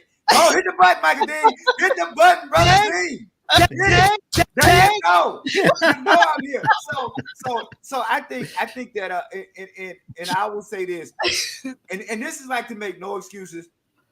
Graffiti Bridge is a mess because it was 8-9 projects thrown in together. It was gonna be a time movie. It was gonna be a movie that he wrote with who's the sister from Batman? Kim Basinger. He wrote something with Kim Basinger. Him and Madonna was looking at a project. There was some other things going on. Sounds like Sinners. Yeah, exactly. So, wait a minute, no, what'd you say, Sinners? No, hell no. Yeah, I'm gonna stand on 10 for Sinners. No. So, he slipped that in there real quick. He got me with that. I had that. Wait, did he say Sinners? No. let me back this damn call for a minute. No. There will be no sinners on this screen. What Prince say, there'll be no 4-letter words on this stage up in here tonight. There will be no slander. I'm curious. What did you mean by that? Actually, I'm just so. But I'll finish. So I will say this that we want to know. I'll say this. Graffiti Bridge. I'm with everybody else. Graffiti Bridge is not a good movie, but it has a lot of musical moments. And I'll say this. And I know I'm in the minority on this. Graffiti Bridge, the album, proves that Prince was right for not doing one soundtrack album and releasing separate albums on himself and The Time and Apollonia. Because I will say the one thing that's wrong with the Graffiti Bridge album is that it's a hodgepodge, it's a mess. And I think that the songs that The Time doing the movie should have been on Pandemonium. And if you put those songs that The Time doing the movie on Pandemonium, I think Graffiti Bridge will feel more cohesive and people will understand it as a more definitive statement. That's it. I'll shut up. Hey, dude, Mike. If I may, listen, like Weekend Funk, I call it Weekend Funk because the other one just right for me is a little bit crash. But I was rocking the bootleg of that with the horn. When that joint, there were songs that I had bootlegs of, and I was so ready to hear the studio versions of them. So I was really excited about that. The music, I mean, that movie and the soundtrack hold a really special place in my heart. Like as far as nostalgia, Pandemonium, that whole record, in my opinion, was better than the Graffiti Bridge soundtrack. But them coming out around the same time, I mean, chef's kiss. Can't complain about nothing like that. But the movie is not one that I'm like, ooh, you know what? Let's watch that again. No. Well, I mean, the Pandemonium, just real quick, is my favorite Time record overall. It's not now 7779311, and like the What Time Is It album is really important to me. But as an album, like all the songs, Pandemonium is fire. And I actually would not want to have Shake on Pandemonium. That's just me. All right. So you cannot. Yes, in Data Bank. So what is the Sinners connection? What you talking about? What was that? What you say? Yeah, what happened was don't spill the beans, brother Ted. Tell them how you really feel about Sinners. Yeah, look, starting from last Friday, I done pissed people off so much. You might as well go. I'm gonna just go on and say it right now. Okay. Sinners was a lot of different ideas. It was too much in one movie. There were a couple of themes that I feel like they could have stuck to. Michael B. Jordan was absolutely amazing. I would love to see a prequel just focusing on the character of the twins. There were a lot of good ideas. Not good. There were a lot of great ideas. And it was just like, oh, let's throw all this. You ever see Dusk Till Dawn? Do you guys ever see Oh, that? yeah, of course. And then it was like all this stuff, and then by the way, vampires. And then when the vampires went into the whole Glee thing, I was like, nah, I don't know. I mean, it was entertaining. But there was too much of a lot of different things that I think accept that. That's just the only time I've heard sinners in conversation with Graffiti Bridge. So it kind of I hope that can I still stay? Can I still stay? Yeah, of course. I'm following you now. see, Ted, you got someone in the chat who's agreeing with you. Only one person. Come on, y'all, back me up. Listen, listen. All love to everybody that was a part of Sinners. I just thought it could have been whittled down just a wee bit. And I'm going to say this one last thing at the end for spoiler alert for those who haven't seen it. You've got one of the legends of blues, two legends, old school legend, Buddy Guy, and then Kingfish at the end, and they're playing on stage. But instead of hearing them play, you are hearing playback of something completely different. And I was like, whose boneheaded idea was this? Why aren't we hearing these people play? There were a lot of amazing ideas in that movie, and maybe too much. There could have been some shaving and some molding, but it was an entertaining movie. I'm gonna shut up now. Yeah, we might reel that in. Yeah. Look at Michael D about to get on me. That's my boy. He about to get on me. Hold on one second. I want to remind everybody of our community guidelines. We choose to be a community even when we disagree. So we're not going to put Ted out of the room. Right. What's hey, that? Kim, can I borrow that belt for a second? Right. That's right. So I will say, in to Brother Ted's, I understand where Brother Ted is coming from, into what Brother Bernays said about a mashup of different genres. So, a couple of things. I don't have a problem with mashup of different genres, but then again, I love Cain by Gene Toomer, right? If you've ever read Cain by Gene Toomer, you would understand why I don't have a problem with mashup. And I would just simply say that, I guess, because I've heard people say that. So Ted is not the only person I've ever heard say that. I guess for me, my only response is that I was able to kind of follow everything that was going through that, so that the symbolism for me worked. The vampires as the exploitation of Black culture worked for me. So, and I'll say this, people know me know, that's the only, other than Love at First Bite and Vampire in Brooklyn, I've never watched a vampire movie because I don't do horror movies. I need everybody to understand I don't do horror. To me, paying money to be scared is not a good idea. It's not an idea of a good time. So I'm not interested in horror. So it made somebody like me see that horror could make a really good social political statement. Because I didn't think that horror or horror films could be good for anything other than wasting your money.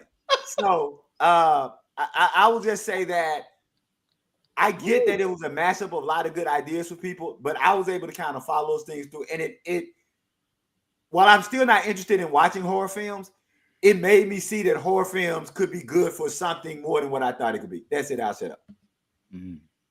All right. Okay. So Kim, our timekeeper, is getting really upset with us because we're not finished with What Did Prince Do This Week, and we're already saloning. So we got one last date to read, and it's very short. Who wants to do it? Thursday, August 22nd, 1985. I'll do it since I came late. All right. Sounds good. Splash, rough mix. Venus de Milo, short version mix. Venus de Milo, long version mix. Do You Lie, orchestra mix. Alexis de Paris, orchestra mix. The Complex Studio, Los Angeles, California. Producers Prince, Wendy, and Lisa. Artist Prince. Engineer David Tickle. Assistant engineer Susan Rice. The tapes from the previous day's session with Claire Fisher were brought to Wendy and Lisa at the Complex Studios, and the portion of the day was spent blending Alexis de Paris and Do You Lie with Fisher's respective orchestral scores. An updated mix of Splash and both versions of Venus de Milo also took place on this date. Tape was likely sent to Prince for review. That's it. That's it. All right. So we are officially finished, Timekeeper, with what did It's like Bible study, huh? Yes, it is. It Amen. is very much. Yes. All right. There we go. There you go, Sneak 22. All that sand in Lawrence of Arabia, I don't get it. Ladies and gentlemen, Ted. The doors of the church are open. Yes. God loves a cheerful giver. Hey, y'all know what? Y'all know what? When I go to Brother Ted's YouTube page, and kind of like my namesake, I turn into Miss Seeley from Color Purple. I'm gonna just see what color the walls turn. Right? I'm just waiting to see what's gonna happen. Man. Okay. Salute to Ted. Textbook, man. Textbook. Rare form. We love you, bro. Hey. That's all. All right. Okay. So we are going to officially switch to the salon portion of the day. Can I ask you a question right quick? Sure. Let's do it. Because I saw them like in the 80s, and I didn't see them I haven't seen them anymore since the 80s. I saw Billy Idol in the 80s, and I saw Joan Jett in the 80s. Oh, wow. I never got back around to seeing Joan Jett. So how was Joan Jett set? Joan, okay, Seeley, you're the right person to ask this question. Joan Jett was amazing. Her set was amazing. But what I really appreciated about her set was that she was being political, but not overtly so. One, she actually covered Sly Stone's Everyday People, which I thought was really incredible. It was an incredible version. Well, she released that as a single. I didn't realize that. Yeah, in fact, and so just hold that thought. I love Joan Jett live. One of my only negatives about Joan Jett, and I don't know if you remember when I did the covers, because I don't like covers. One of the only negatives I had about Joan Jett is that most of her hit songs are all covers. I Love Rock and Roll is a cover. Crimson and Clover is a cover. And then, like I said, Everyday People cover. When you think of Joan Jett's major hits, they're all covers. She kills them live, though. But I've always wondered why, because she came from a group where they were writing their own songs. So it was like really interesting to me that she comes from this really, really punk, gritty rock group. And then when she gets her own thing, a lot of her songs are covers. But I'm glad to know that she did. So go ahead, I want you, but yeah, because she and I actually, that's one of the few covers I like. I liked her cover of Everyday People. So it's good to know that she's still doing it. Go ahead. I'm sorry. So she did that, and then she actually took the time to quote, and I guess some of us might not like this, but you have to understand the crowd that we were like in front of. But she basically quoted Abraham Lincoln from the Gettysburg Address, that government should be of the people, by the people, and for the people, which I thought was really courageous of her to do. And then in addition to that, I think this is also another cover, now that you mention it. She played a song called Androgynous, which I thought was also really great, in the state that we're in. So in full disclosure, so remember my first record that my mom bought for me. So my first record that I ever asked for was Minnie Riperton's Minnie. And the second set of records that were bought for me by my uncle, not Uncle Charles, but my other uncle, Uncle Carl, and I got both on the same day, were Joan Jett's Joan Jett and the Blackhearts, I Love Rock and Roll, and the Go-Go's, We Got the Beat. I got those on the same day, girl power. So I really listened to that. Of the two records, I really loved Joan Jett's I Love Rock and Roll better than the pop. But I liked the pop back then of the Go-Go's and things of that nature. But I really didn't get into Joan Jett. Now, who I really got into was Billy Idol. Now, I personally bought Rebel Yell. I personally bought Whiplash Smile. I personally bought Charmed Life in real time even though I was a little salty about Steve Stevens not being hooked. I was like, what the F? Didn't make any sense to me. But it was like going to that concert, I just realized how much I loved those two records, Rebel Yell and Whiplash Smile in particular.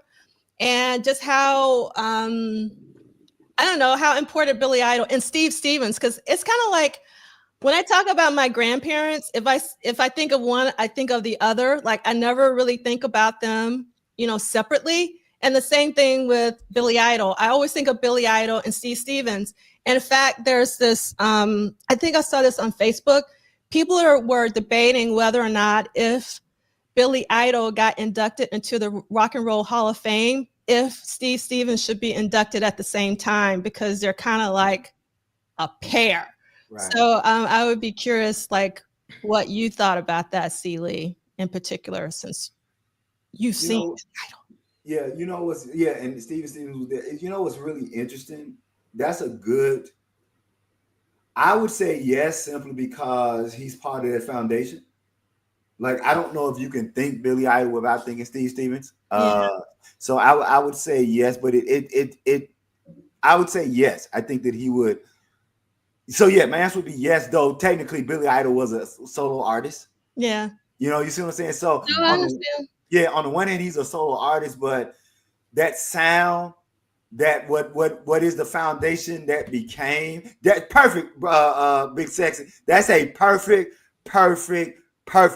That is her writing partner. Thank you, Big Sexy. That is her right. If you love Pat Benatar, you love that dude, cause damn near most of them songs that was written with, and I think that those, when we talk about people getting credit or not getting credit, that's really the sad part about people not getting credit, because there are so many people through the history and annals of popular music that a sound wouldn't exist, and people don't know who they are because they didn't get credit. And the problem with that is, now in on this, because I think everybody on this screen, everybody chat, art is such an intimate thing that when you're making art with somebody, you are by definition sacrificing and giving pieces of yourself to somebody.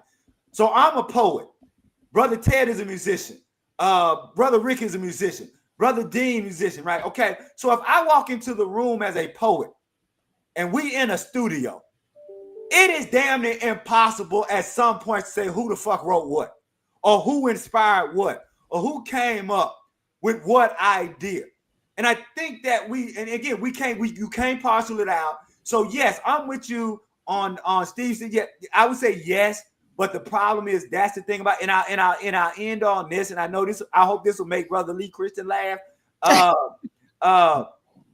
This is how I also know.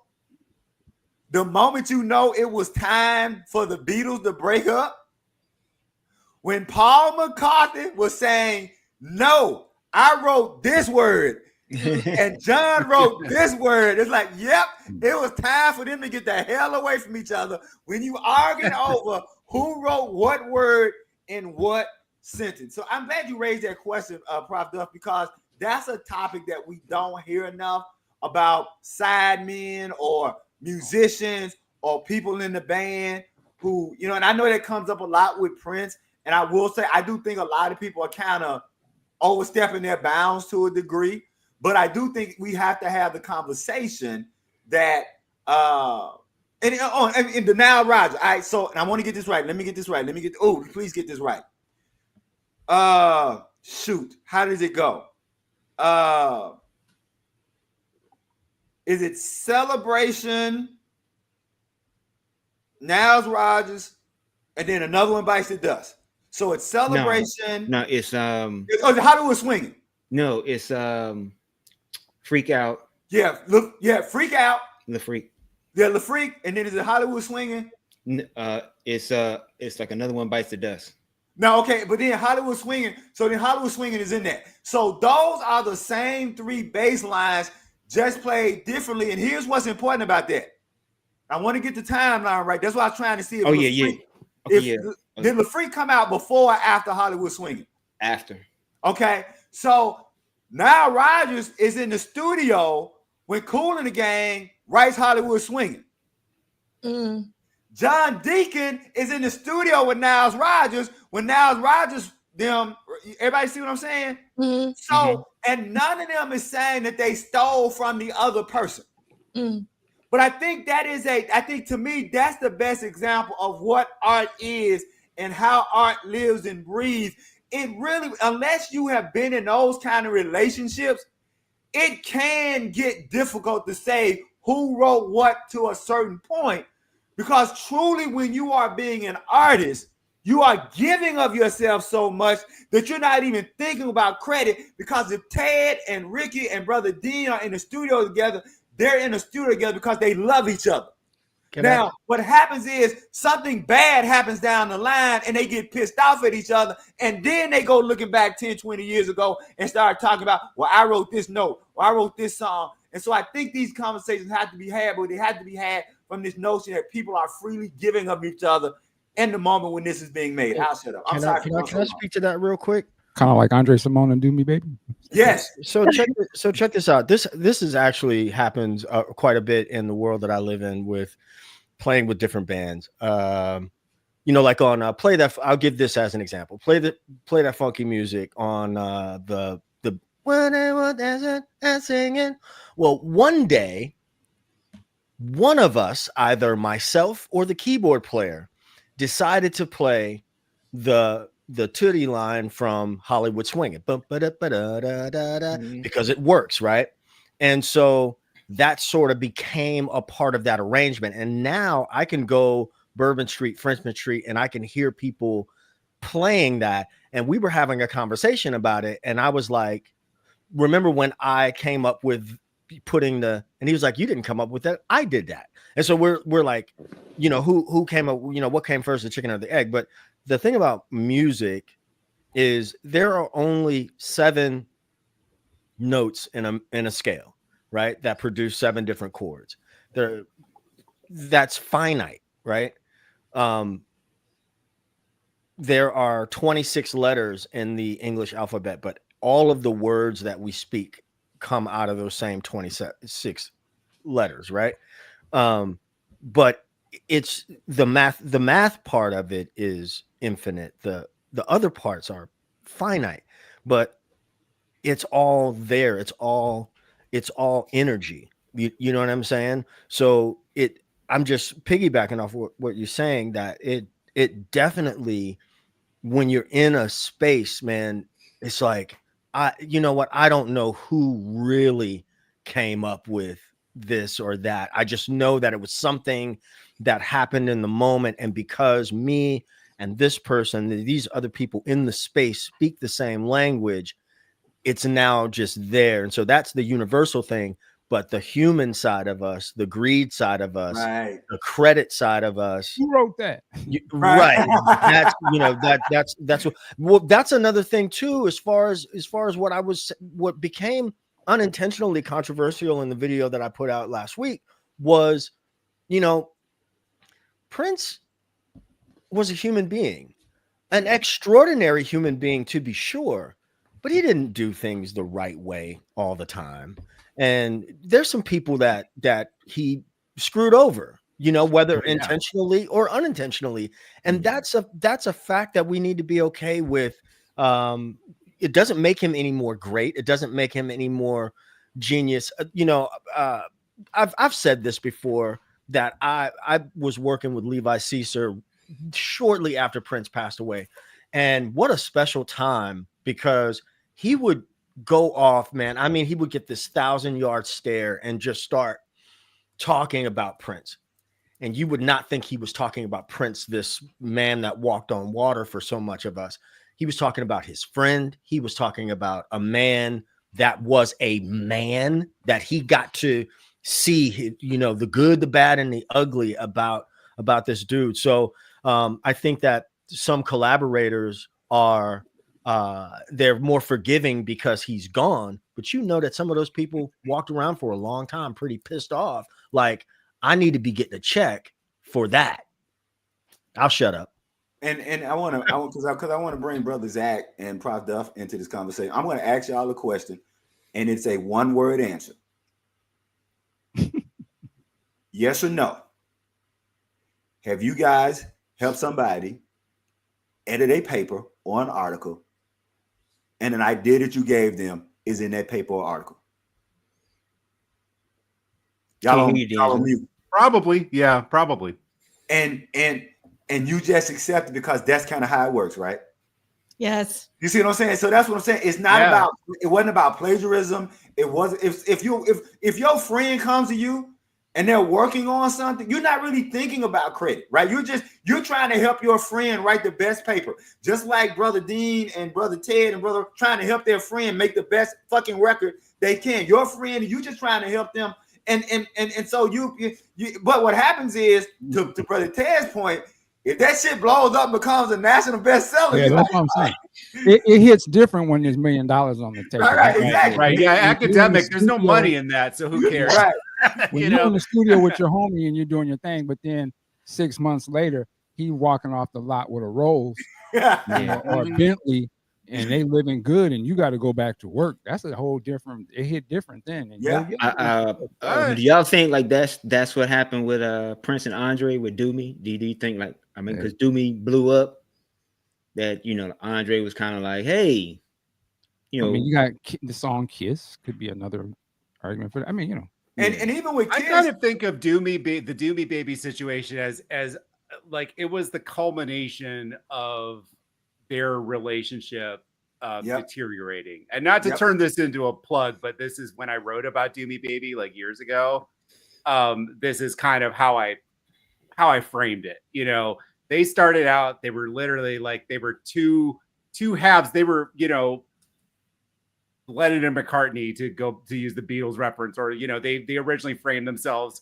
They talked about being a duo like the Brothers Johnson. They were really two halves of a creative whole. And then Prince was, the tragedy of it is that one of these guys was very talented, Andre Simone, and one of them was like a generational talent, and there's eventually, obviously, Prince is going to go someplace where Andre's not going to go. And Prince also had, let's say, a very laissez-faire attitude toward his band members' intellectual property. Right. And, so he was like, well, if this came into my sphere, I can do this better. And now it's mine, and I think Andre was finally like, fuck this guy. I can't handle this, this it's enough. And that's kind of and that was the end,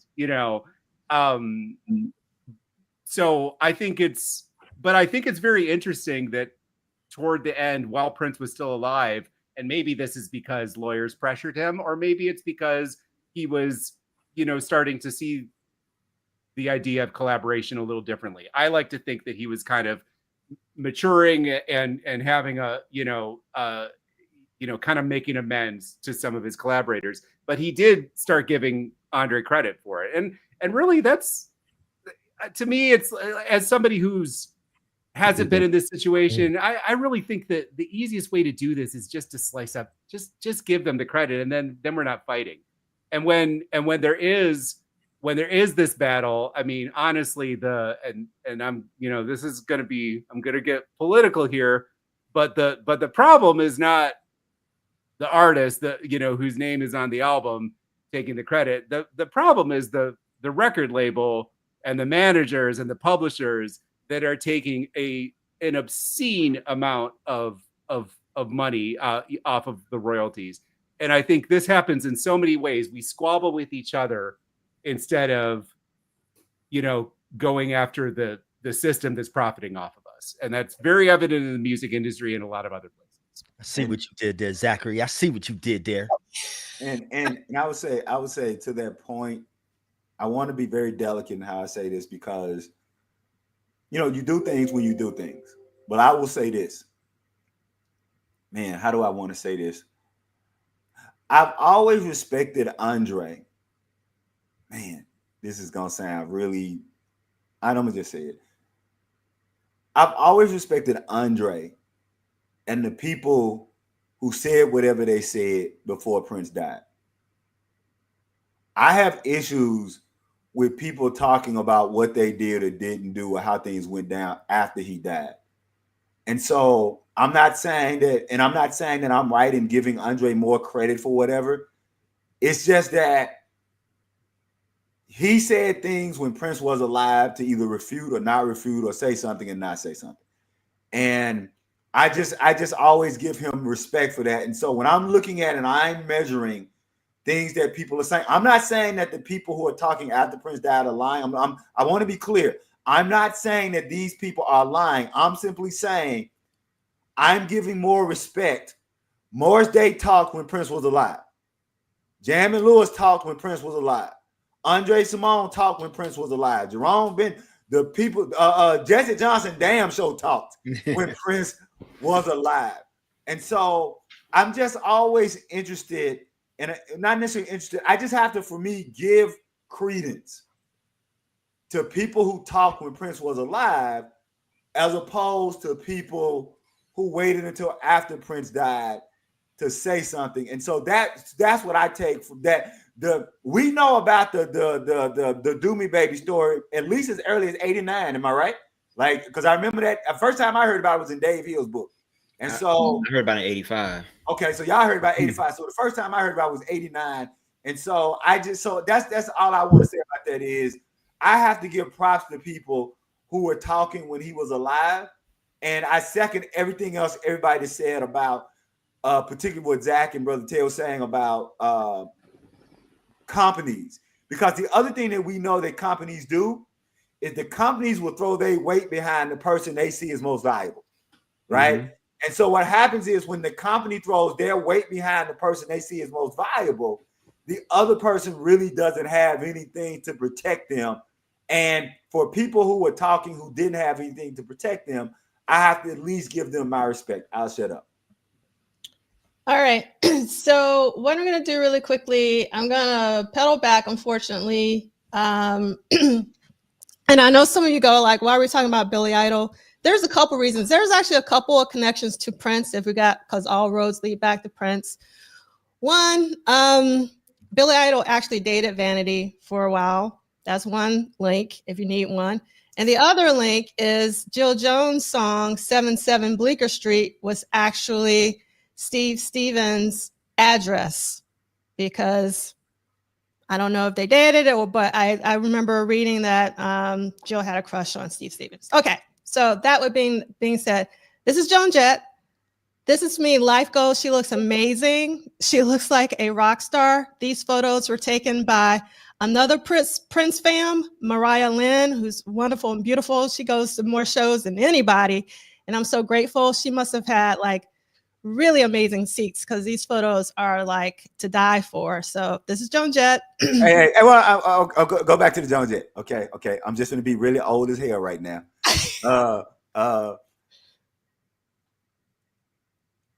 Was Leather Tescadero on Happy Days a ripoff of Jones? Anyway, you mean Pinky Tescadero? You mean Pinky Tescadero? No, Pinky was Pinky. Pinky was Heather's sister, right? Oh, I don't know. Because Pinky Tescadero was Fonz's girlfriend. It was one that got away that he always kept. You know what I'm saying?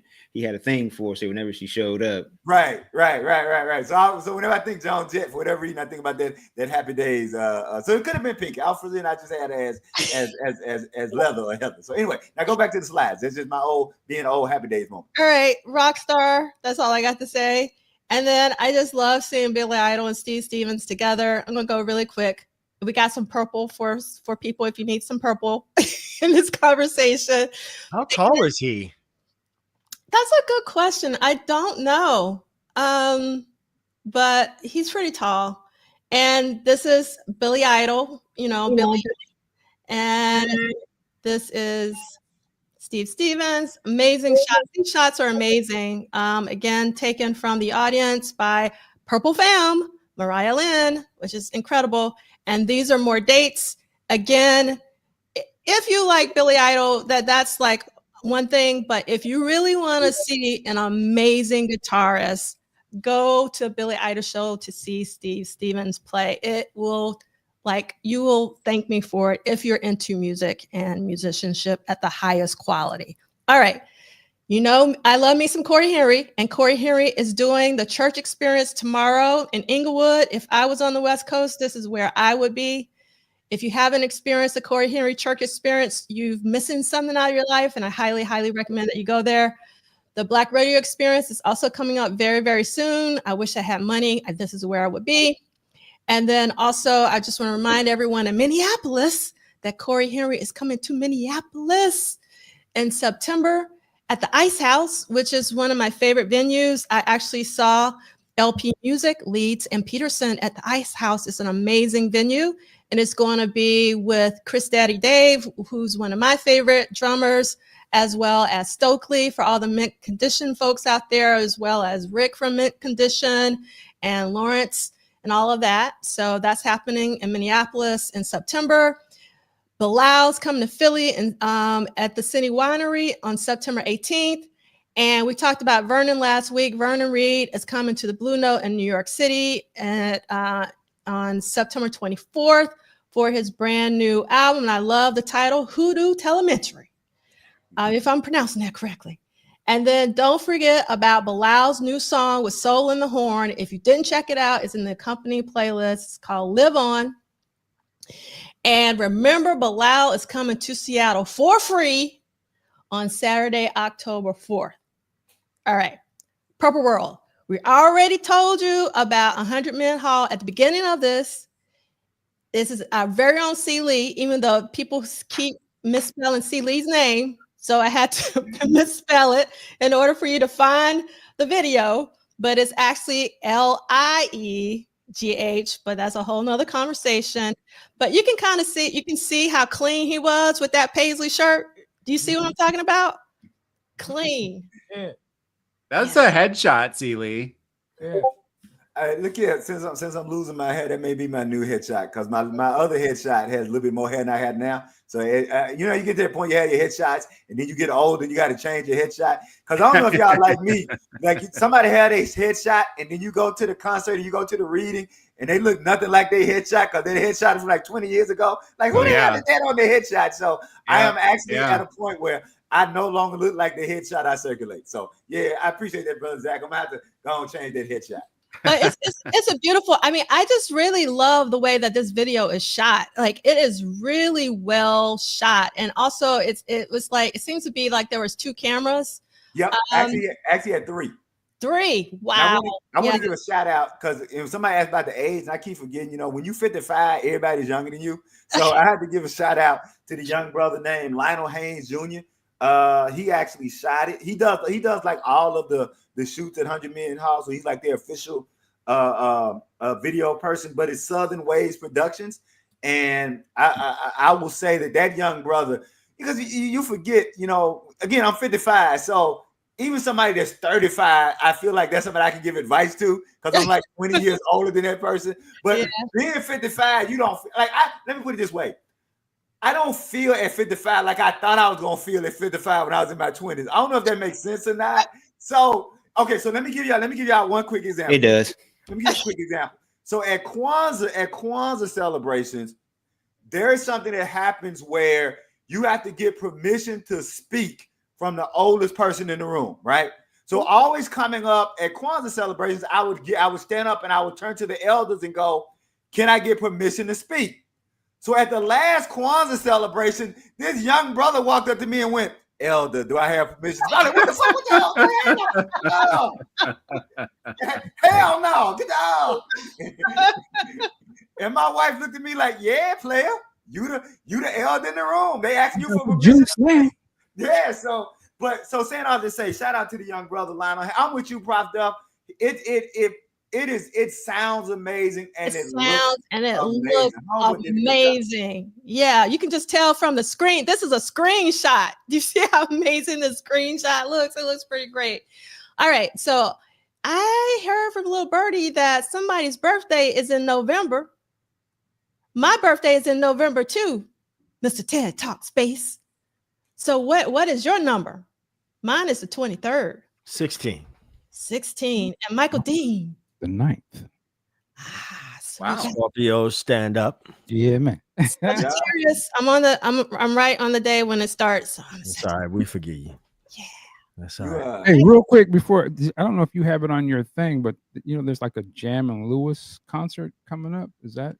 Oh, don't know if this is. Hold on 1 second. Let me make you big. Hey, Michael Dean, before you go there, hey, I just want to say on November 16th, I'm going to be in Minneapolis to see the Purple Rain Broadway. If anybody wants to connect, that's Okay. So this is August 30th. Coming up soon in Atlanta, apparently. But you got Ruben Studdard, Deborah Cox, MC Light, Yolanda, Jordan Knight, Morris Day Jerome, Sherelle, Shantae Moore. I guess doing all of the music for Jam and Lewis, with Jam and Lewis as the band and everything. No Alexander O'Neal? Nah, they got a clip up. They got a clip up of them in Japan of them playing, and they have Shanice and Ruben Studdard on stage. Oh, and they're doing like Janet songs. Yeah. They're doing like New Edition tunes, Alex tunes, and Jam and Lewis are on bass and keys. They have bass and keys. I don't know how much they're playing, but they got them.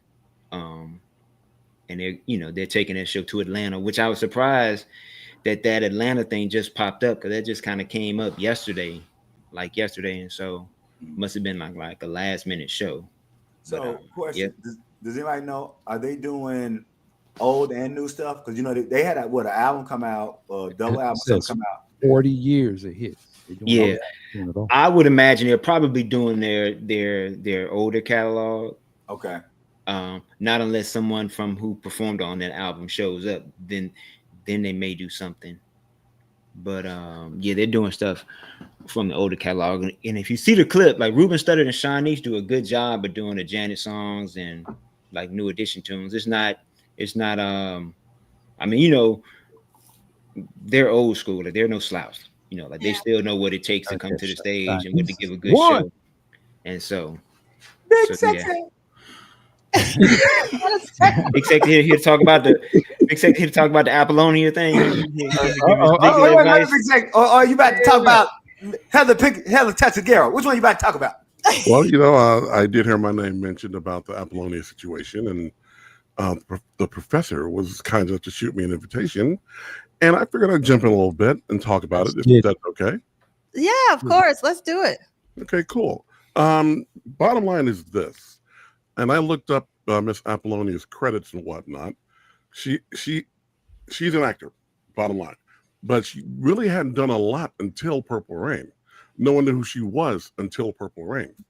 The name Apollonia is a character. It's also a person in literature. I forget where that name comes from, but it's not new. In The Godfather, it's all over our history. So for her to come out of the woodwork now, after this whole Manic Monday nonsense, to say, I'm suing the estate for blah, blah, blah. And the estate's response was like, what the hell are you talking about? That tells me it's not going to go anywhere. And since that case is filed in the Central District, where I have a case with who I cannot say publicly, but I can pull those records out and get deeper into it if it becomes a problem. But I can see this being disposed of at summary judgment. Apollonia's got nothing. Wouldn't who made The Godfather? Wouldn't Francis they have Coppola? Yeah. Wouldn't they have been able to like, if there was going to be any kind of litigation, sue long before? Because isn't that where the name came from? Well, again, the name came from somewhere else. Because if you watch The Godfather, the name was mentioned, and there was a brief history on why that name was selected. Yeah, I can speak to that. The word Apollonia. So in Greek culture, there's the Apollonian and the Dionysian. And so Apollo comes from Apollo being one god, Dionysus being another god. And so Apollonian is Apollonio or Apollonian. Those are the people who live by science, and Dionysian are the people who live by their emotions. And so there's always the battle between the god Apollo and the god Dionysus. And so you choose, do you want to live by your science and your logic and rhetoric? You're living an Apollonian lifestyle. If you want to live by your emotion, you're living a Dionysian outside. So actually no one would have, that's called, what's the word for you, Big Sexy Ted? It's in public. That's a public domain. Yes, so Apollonia, because it comes from that Greek heritage, that's a public domain. So like nobody could sue nobody for it because it's public domain. So yeah, all right, I'll shut up. Y'all go back. Would I piss more people off if she seems like a lovely person, but also also lightweight nutso. Yeah. I mean, look, I'm just keeping it. I mean, you know, like in the past, you know, the past few years, old girl has like gone far left with some claims, you know. Yeah, and but I and just don't want us to. I have a lot of respect for Apollonia, and like we don't want to demonize Apollonia. I'm sorry. I don't want to. I don't mean to. I don't mean to do that. I'm not demonizing her. Okay. She's made some claims that have raised eyebrows and made people kind of look sideways at her, like, what, you know. And to what C. Lee was saying about, you know, earlier about people saying stuff when Prince was alive, she's made these claims after he's transitioned. And so that's kind of made some people look at her with a side eye.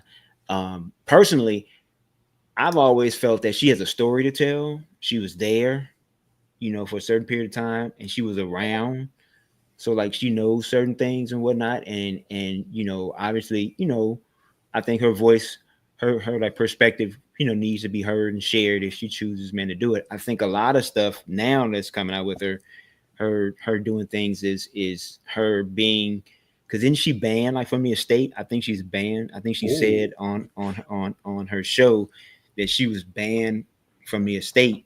When Brenda and Susan were on her show, she said that you know, she was asked to leave the premises and things like that, and so she's not allowed back there. So I think a lot of that plays a part in it. Ricky, can I say something real quick? Oh yeah, bro. I just want to. I said nutso, and I want to just take that back. I should say opportunistic, and out of respect for D'Angelo, and you are correct. Everybody's got their own story that was there in the midst. So I just wanted to throw that out there before it came off my brain. I really appreciate that, because I think one of the things that we have to, you know, respect people as people. And she's very important, you know, to Prince's narrative, and I don't want to disrespect anyone. We can talk about songs all day, but And so I want to, yeah, just from a legal standpoint, I would like to, and if Big Sexy and anybody else want to chime in on this, what I found interesting, I saw somebody make the comparison, and I was like, you can't really make the comparison because, again, on the one hand, Apollonia was a word that comes from antiquity, but a lot of people I saw some people making the connection about, well, Tina Turner, and that essentially was Tina Turner playing a role, was Tina Turner playing a character. And that was, you know, that was Ike's argument in a court of law. And I think what needs to be said about that, Tina Turner did not get the name because a judge or a jury ruled on it. She got the name because Ike agreed to it in a settlement, which is a different thing. Apollonia is looking for a particular legal ruling. Tina did not get her name from a legal ruling. Ike was like, oh, I can keep the money, I can keep the jewelry, and all she wanted the name. And the judge actually, and this is actually pretty accurate if you go look at the legal documents, the judge was pretty like, okay, now, you know, you do know that you're relinquishing everything else. So I would say that for people who want to make the connection between Apollonia and Tina Turner did not win her name on a legal ground. Like there was no legal, that was not a legal, what's the word I'm looking for? Precedent. Yeah, there was not a legal precedent that said you have legal right to this name. In fact, it looked like the judge was leaning toward you were playing a character created by Ike. And so if you were playing a character created by Ike, Ike maybe has rights to the name despite not having filed for it. I would say the biggest mistake that Apollonia made legally is not, did she change her name legally is the question, right? That if you didn't do that, I would say that's the biggest probably legal faux pas. Now, again, I want to be clear. Me saying she made a legal faux pas is not me making an adjudication of the case. I want to be clear. I don't want people saying that I don't think she has any rights. What I'm saying is that she would have better legal standing had she changed her name legally to Apollonia. That would give her more legal standing, I think, than she would have here. And I'll let Big Sex and the rest of y'all speak to that. Hey man, I'm a bass player. You can't use words like adjudication. Yeah, to break that down. You know what I'm saying? Adjudication. What Well, you I said, think it's Mama? like this. I think the fact that using Tina Turner as our yardstick, Tina had always been out in the public performing and known as Tina Turner. Yep. Even after they split up before she got the adjudication. Apollonia did the movie, and then after that, she played another character, actually nicknamed Apollonia, for a few episodes of Falcon Crest, and then nothing. Well, that's her argument, is that she's since the movie, she's used the name and she's been known as that since the movie. And so, you know, that's I don't know, but that's like that. I think that's her argument, is that she's carried the name, or been known as that. Well, there is precedent for years. this, because I put in Mike's Discord. Now I'm going to show my age now. Back when I was a kid, there was a show called The Lone Ranger. Yes, I love that. Thank you. Was played by Clayton Moore. Yep. And when the show went off the air, and the show went off the air in the early 60s, so it was a syndication a lot. But he would still do appearances wearing the mask, calling himself the Lone Ranger. And the studio was like, you need to stop that. And so what he did was, they did a compromise. He stopped wearing the mask, so he would wear dark sunglasses and just call himself the Ranger. And Big Sexy, tell about the deal he got from the sunglasses. Remember the deal he got? Oh, he got paid for the sunglasses. He got a Foster Grant deal from the sunglasses. He got one of the biggest Foster Grant deals.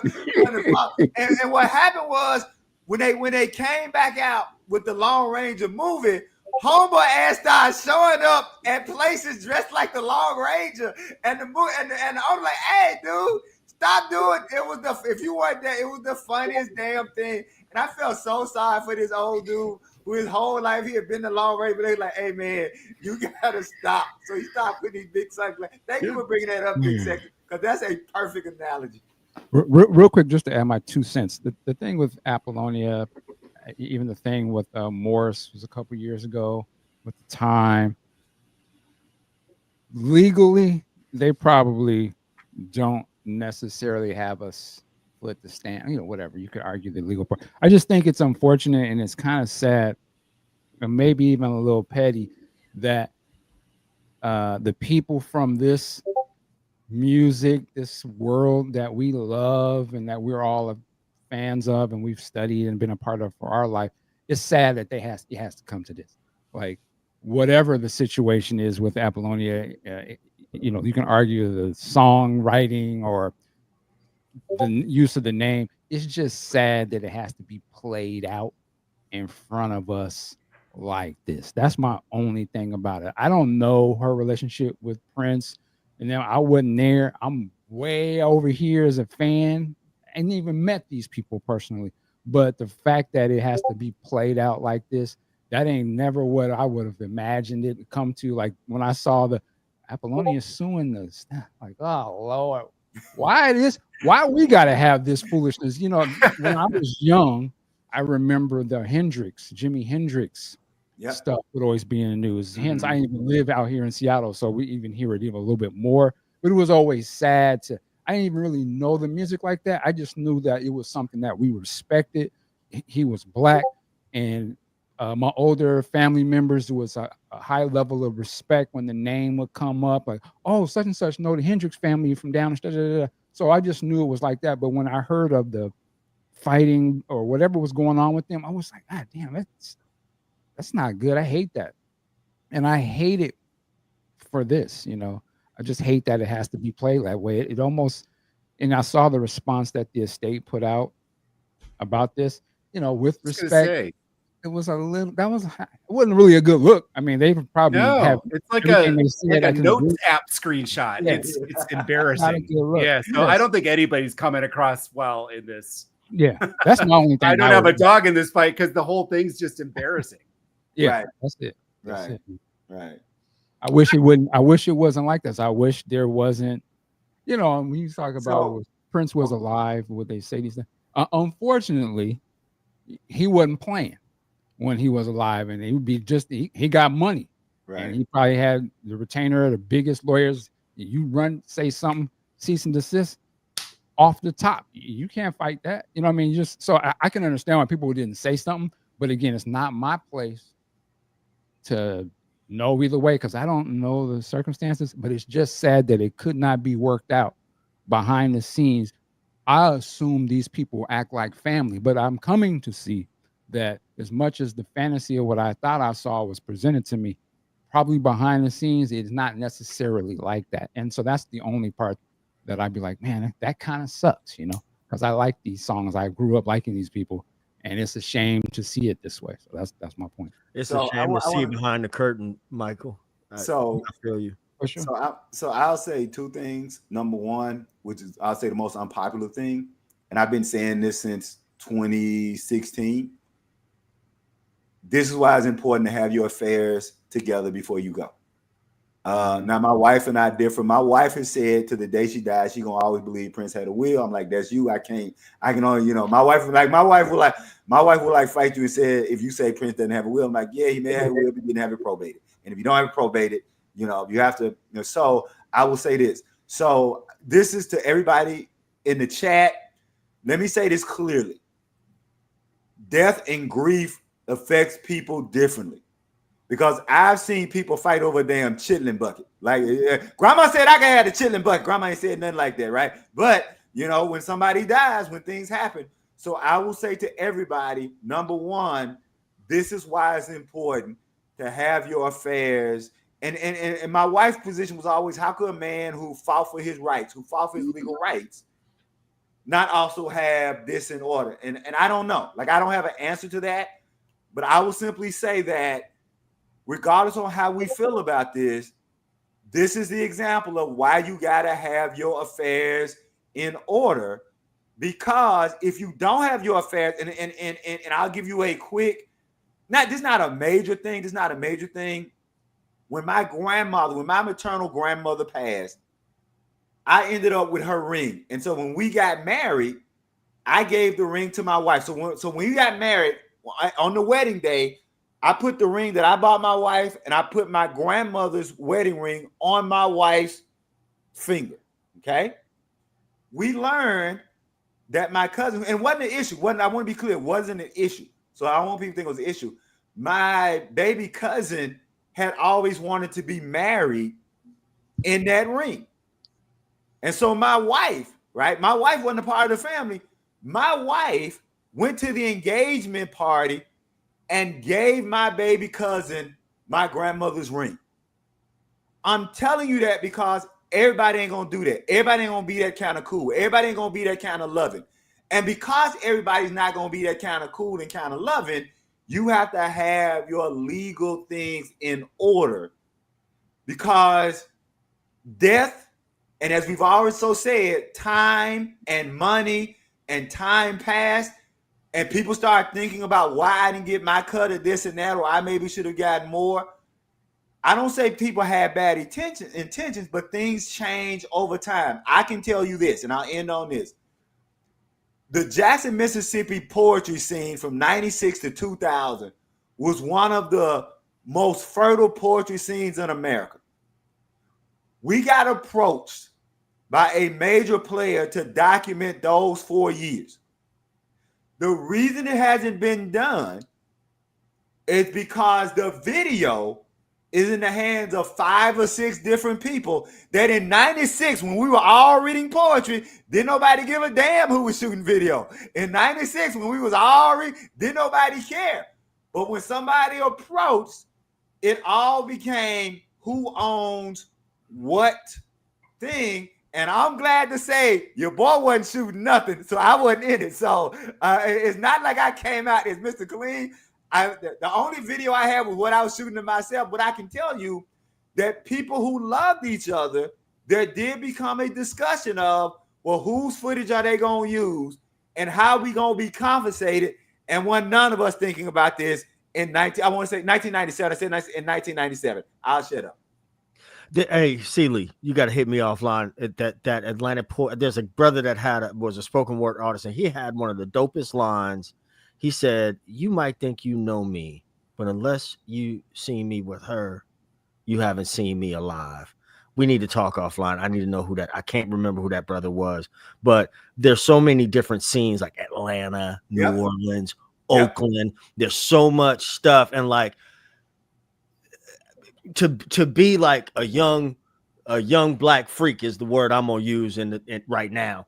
It was hard to be different back in those. It was harder to be, letting your freak flag fly back in them days. And then there's so many stories that could be told about those scenes, and especially in the 90s, early 2000s and whatnot. But this person got a DV tape, that person got who gonna get paid off of it. What happens is we wind up dying off, and then some film school kid gets the stuff, and then they go make some bread off. Yep. And I'll just add to that. I'm glad y'all put that in there. Not only do you want to have a will, you want to have a living will. Because I can tell you this, I've seen families fall apart on having to make a decision about whether or not you're going to take someone off the ventilator. And for me and my 3 siblings, because my father had a living will, that decision was already made. And I need to tell y'all this, and y'all going to know how morbid I am. My father used to talk all the time about if he was on a machine, he says, my money, damn it. I want you to spend all my money keeping me alive, damn it. Spend every penny keeping me alive. I want to be kept alive till the money run out. And when my father, Big Sexy, was on the machine, we pulled out the living well. Do you know his ass had a DNR? He had talked all that noise about he wanted to spend money. I used to try to say, well, Pop, don't you want your children to have an inheritance? Damn y'all inheritance. Keep me alive. Like, that's what he used to say. Damn your inheritance. Keep me alive. And all that time, his ass has a DNR. And I remember my sister was like, well, should we fight? I say, Pop has a DNR. He's saying when the machine stops working. And so because of that, we didn't have the stress of family fighting on, do we want to keep my father attached to the machine? And so have a will, and then also have a living will so that you keep your family out of having to make these decisions. That's it. I promise I'll shut up. I'm done. Let me follow up with this. I've done several probate cases, and what I've learned through this is a universal truth here. And this crosses racial, financial, social lines. In every family, everyone's, there is one person who's going to act a fool when somebody passes. My job as attorney is to identify who that's going to be and be prepared to deal with them when they start to fuck up, because it's going to happen. It's not a question of if, it's a question of when. And that's the lawyer's job, to make sure, you get that handled. Also, when someone passes, and again, I hate to be this person, when someone passes, you or me as the attorney or whoever that person is going to be, the executor, they need to go to that house, lock it down, because people will go in that house and help themselves. Yep. I always want to echo so-and-so's this and that. No. People act a fool when somebody passes. Be ready for that. Okay. And imagine having to do all this under the scrutiny of outsiders, right? Yes. We've been talking about our own personal family, but we throw in all of the experts that know your family business from reading books. And look, I started with the Prince Estate. When's the next box set coming out? Yeah. Yep. I'm about to say I saw all this with the Prince Estate. And I know I'll do one more story. When I used to go back home to Clarksdale, my mother's sister, my aunt, was the only one living at the time. And I would go back to Clarksdale. She was on a fixed income. So for my aunt, I'm going back to visit my aunt. And when I would go visit my aunt, y'all, I would give her $100 here, $200, $200 here, because she's on a fixed income. So I'm helping out my one of my favorite aunts, right? Here another $100, Big Sexy. Here another $100, Brother Dean. Every time I'm just going by the house, because this is my favorite aunt. She on a fixed income, right? How about when she died and I'm taking care of everything? She got $250,000 damn dollars in the bank, and I'm dropping off $100. I know she looking at $100 like, this is so sweet. The button gave me a little $50. Let me put this $50. But because she had her finances, I didn't have to do anything. She had everything written about how she wanted her funeral paid. She had everything written about who was going to get everything. The only thing I had to do was sell a house.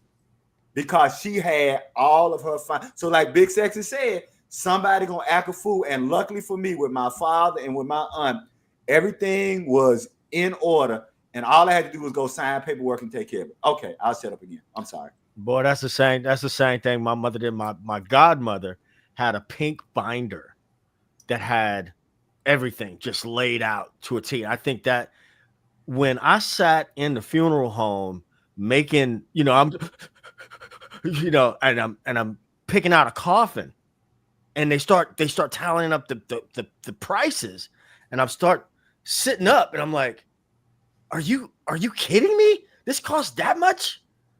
And then I realized all the things that my mother had set up for me, and I was like, this is love, to not put somebody through having to grieve for you and go through the financial and administrative turmoil that is. And on top of, I'm going to say this and I'm going to shut up. And then my ex-wife had waited to file for divorce until my mom died to try to get her hands on things. And I was like, all these things, but to have those things line up, that is too much of my personal business that I just shared with the world. But it's such a gift to do that for your family. To do that for your family, such a gift. I didn't forget. I see, because when I'm with y'all, I feel like I'm just sitting around and we kicking it, man. Yeah, we kicking it, man. We can never do this, or maybe we can with drinks. One of these days, like, we all gonna be in the same room. It's gotta be like a contained private private chat. Well, I don't drink. I've never. So we're gonna be drinking. I got a question. Who making the lemon cake? Oh man, Zach gonna make the lemon cake. All right. Here we go. Uh-oh. We cannot forget that this upcoming week is really very special in Prince World. And please go and support. Again, vote with our dollars of what we want to see. And I want to see Prince on IMAX for Sign of the Times. I am very excited about this. And JD did confirm in the chat that on opening night, 8/28, you can receive a collectible concert style ticket. Can I do a quick Dear State? Yes. Hold on 1 second. Let me make you full screen. There you go. Dear State. Boy, y'all hit it out the park with this one. Y'all out of the times. Hold on 1 second. So Michael Dean told me that it's really Film Rise. Like, I don't know, Film Rise. Okay. Yeah. Because the state doesn't have the rights.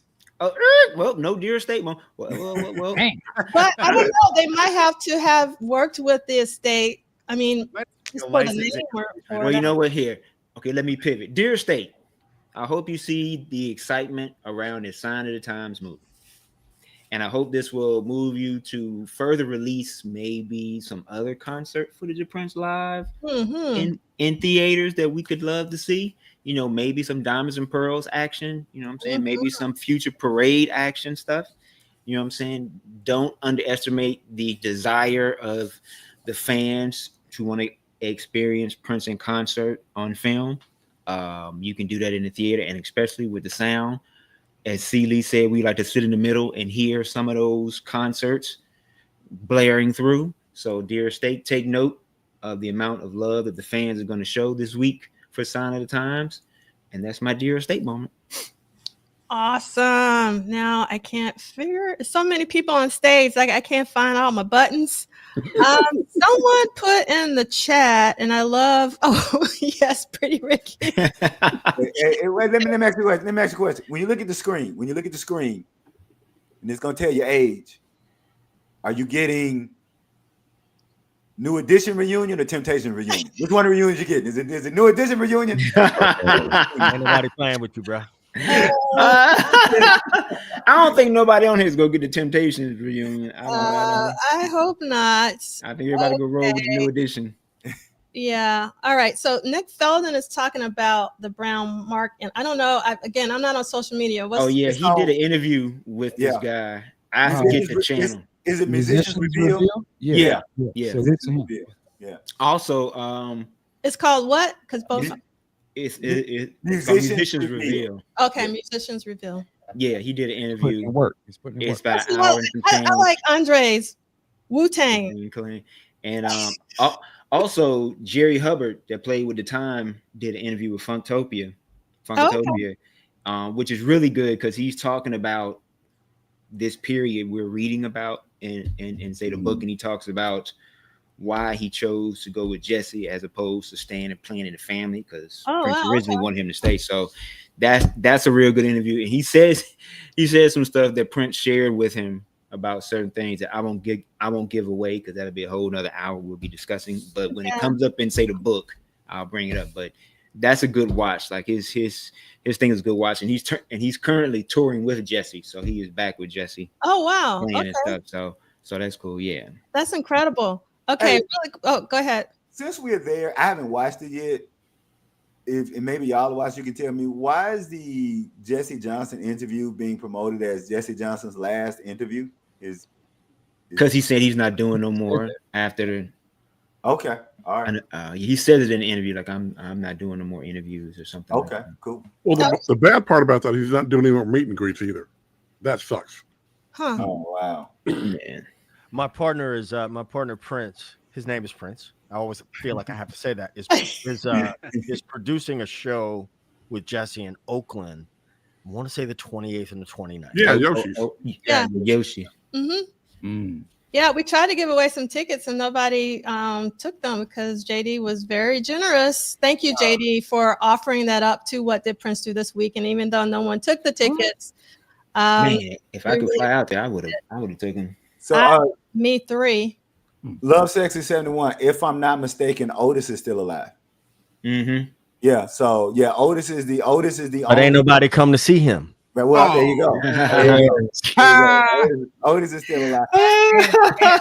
and with the current touring Temptations, Otis is still alive, but only one of the singers. There's only one singer that's alive that's with the group when the Temptations made their last album, and I can't think of the guys. The short, light-skinned guy. So it's Otis, the only original Temptation, and then there's one other Temptation that he was on the album when the Temptations, when it was majority Temptations made their last original album, and so so that's it. Okay, I have to ask this question because this is the main question for me going to see Sign of the Times. So thank you, El Dabara. Great minds think alike. How are they going to navigate the You Got the Look segment on IMAX? Anybody have any inkling? I'm guessing it's going to be still poor quality. Probably just going to look like shit. I think that's always been what it'll look even worse because it's an IMAX. And did we ever get an official reason why it looks so bad as opposed to everything else? Because it's video. It's shot on video and not it's film. shot on video and not on film, and Sign of the Times is shot on film. Okay. It's the same person that did that edit on the Second Time album. What's the name of the song? I don't want to leave you. I don't want to leave you. Yeah, it's the same. It's on brand. It's on brand. All right. Okay. Really quickly, I am on countdown. I'm really looking forward to this. A lot of people who are on the screen will be participating. And I can't wait for us to talk about the Gold Experience. Boy, I'm really excited about talking about Exodus. So, 27 days countdown, September 20 and 21st. It's going to be on Zoom events like we did for Pop Life 40. And then you can get to the website through the Bitly link. And I had to reverse 30 and because the other Bitly link was taken, or .polysolid.com. So, but go there and you can do your pre-registration. It'll take you to Substack where you can pre-register, and then we'll release the Zoom events tickets like 24 hours like we did before. And thank you so much, Ted. Reverend did the graphics. And that logo is cease and desist good. Yeah. Hey, that's clean. That is clean. Yeah. That should be on a shirt. That is insane. Yes. No. So I'm very careful. I do not make any money off of these symposia. I don't want any money to be made off the symposia because I do not want to get. I don't want Big Sexy represent. I don't want that to happen. Hey, Big Sexy be at the symposium like, hey, yeah, we really like this. Take the summons right here. Yeah. See you in court next month. So I do need another Rolex, but you know. I don't know if you remember the Diamonds and Pearls Super Deluxe virtual celebration that we did, and Reverend also did the graphics for that. Let me see if I can pull it up real quick. Diamonds and Pearls Super Deluxe BC. And we're almost done. We were just here we go. Oh, but this is not the right one. I'm gonna show this one instead. So remember, so Reverend did this one, and this was one by far my favorite, but this isn't the whole guitar because there was one with the whole guitar on it. And so he really outdid himself with this one for sure. So I'll share this tab instead. Okay. So I hope that everybody will be joining us. If you enjoyed today, it's going to be very similar, but probably even leveled up a couple of times.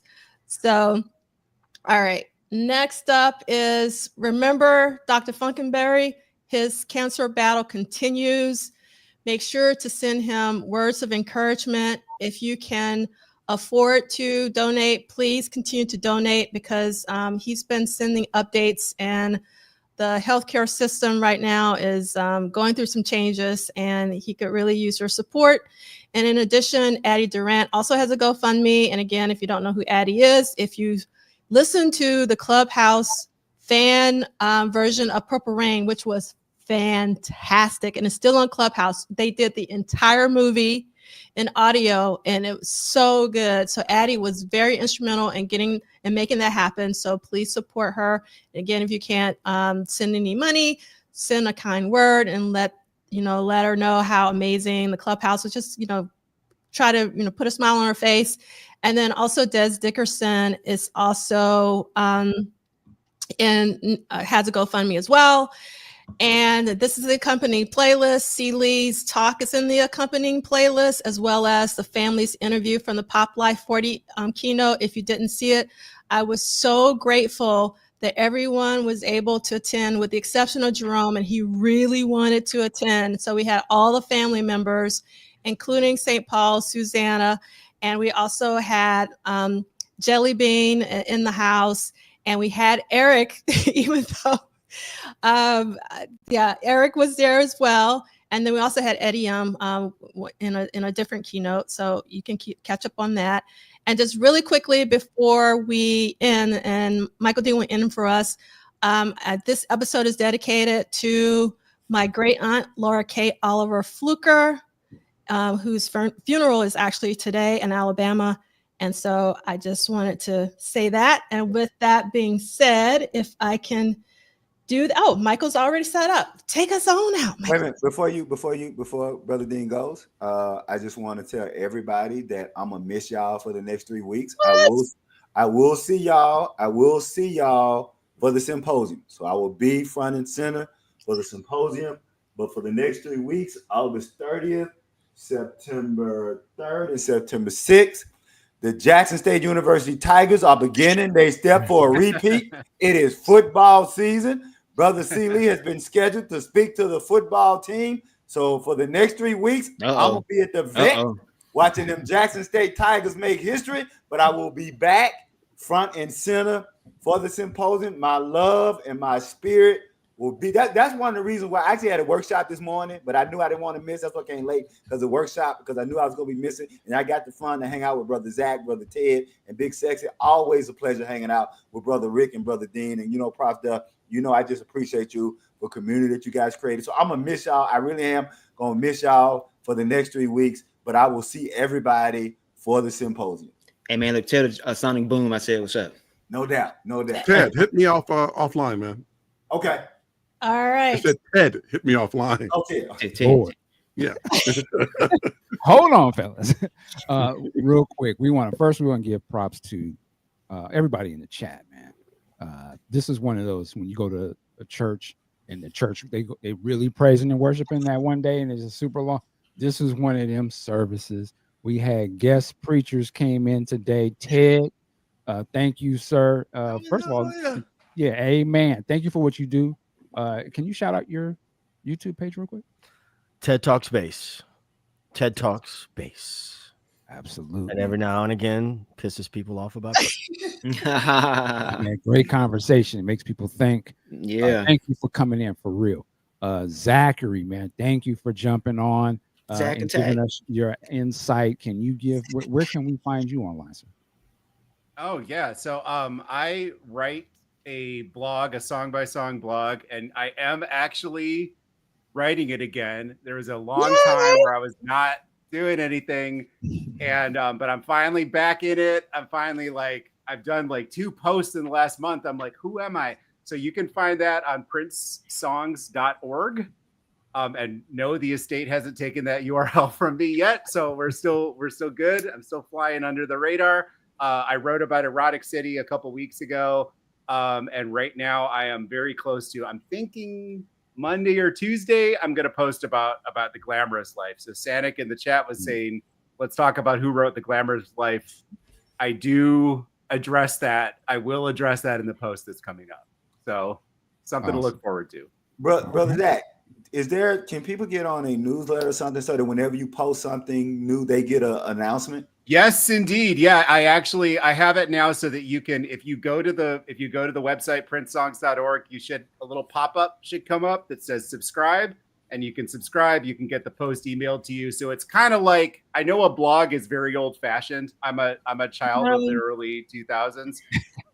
But you can, if you prefer a Substack, you can turn the blog into a Substack. I'm so old, I don't even know what that is. I got no idea. Also, Big Sexy and Sack, my partner. Sir, thank you for coming on as always. Celie, Ricky, D'Angela, thank you.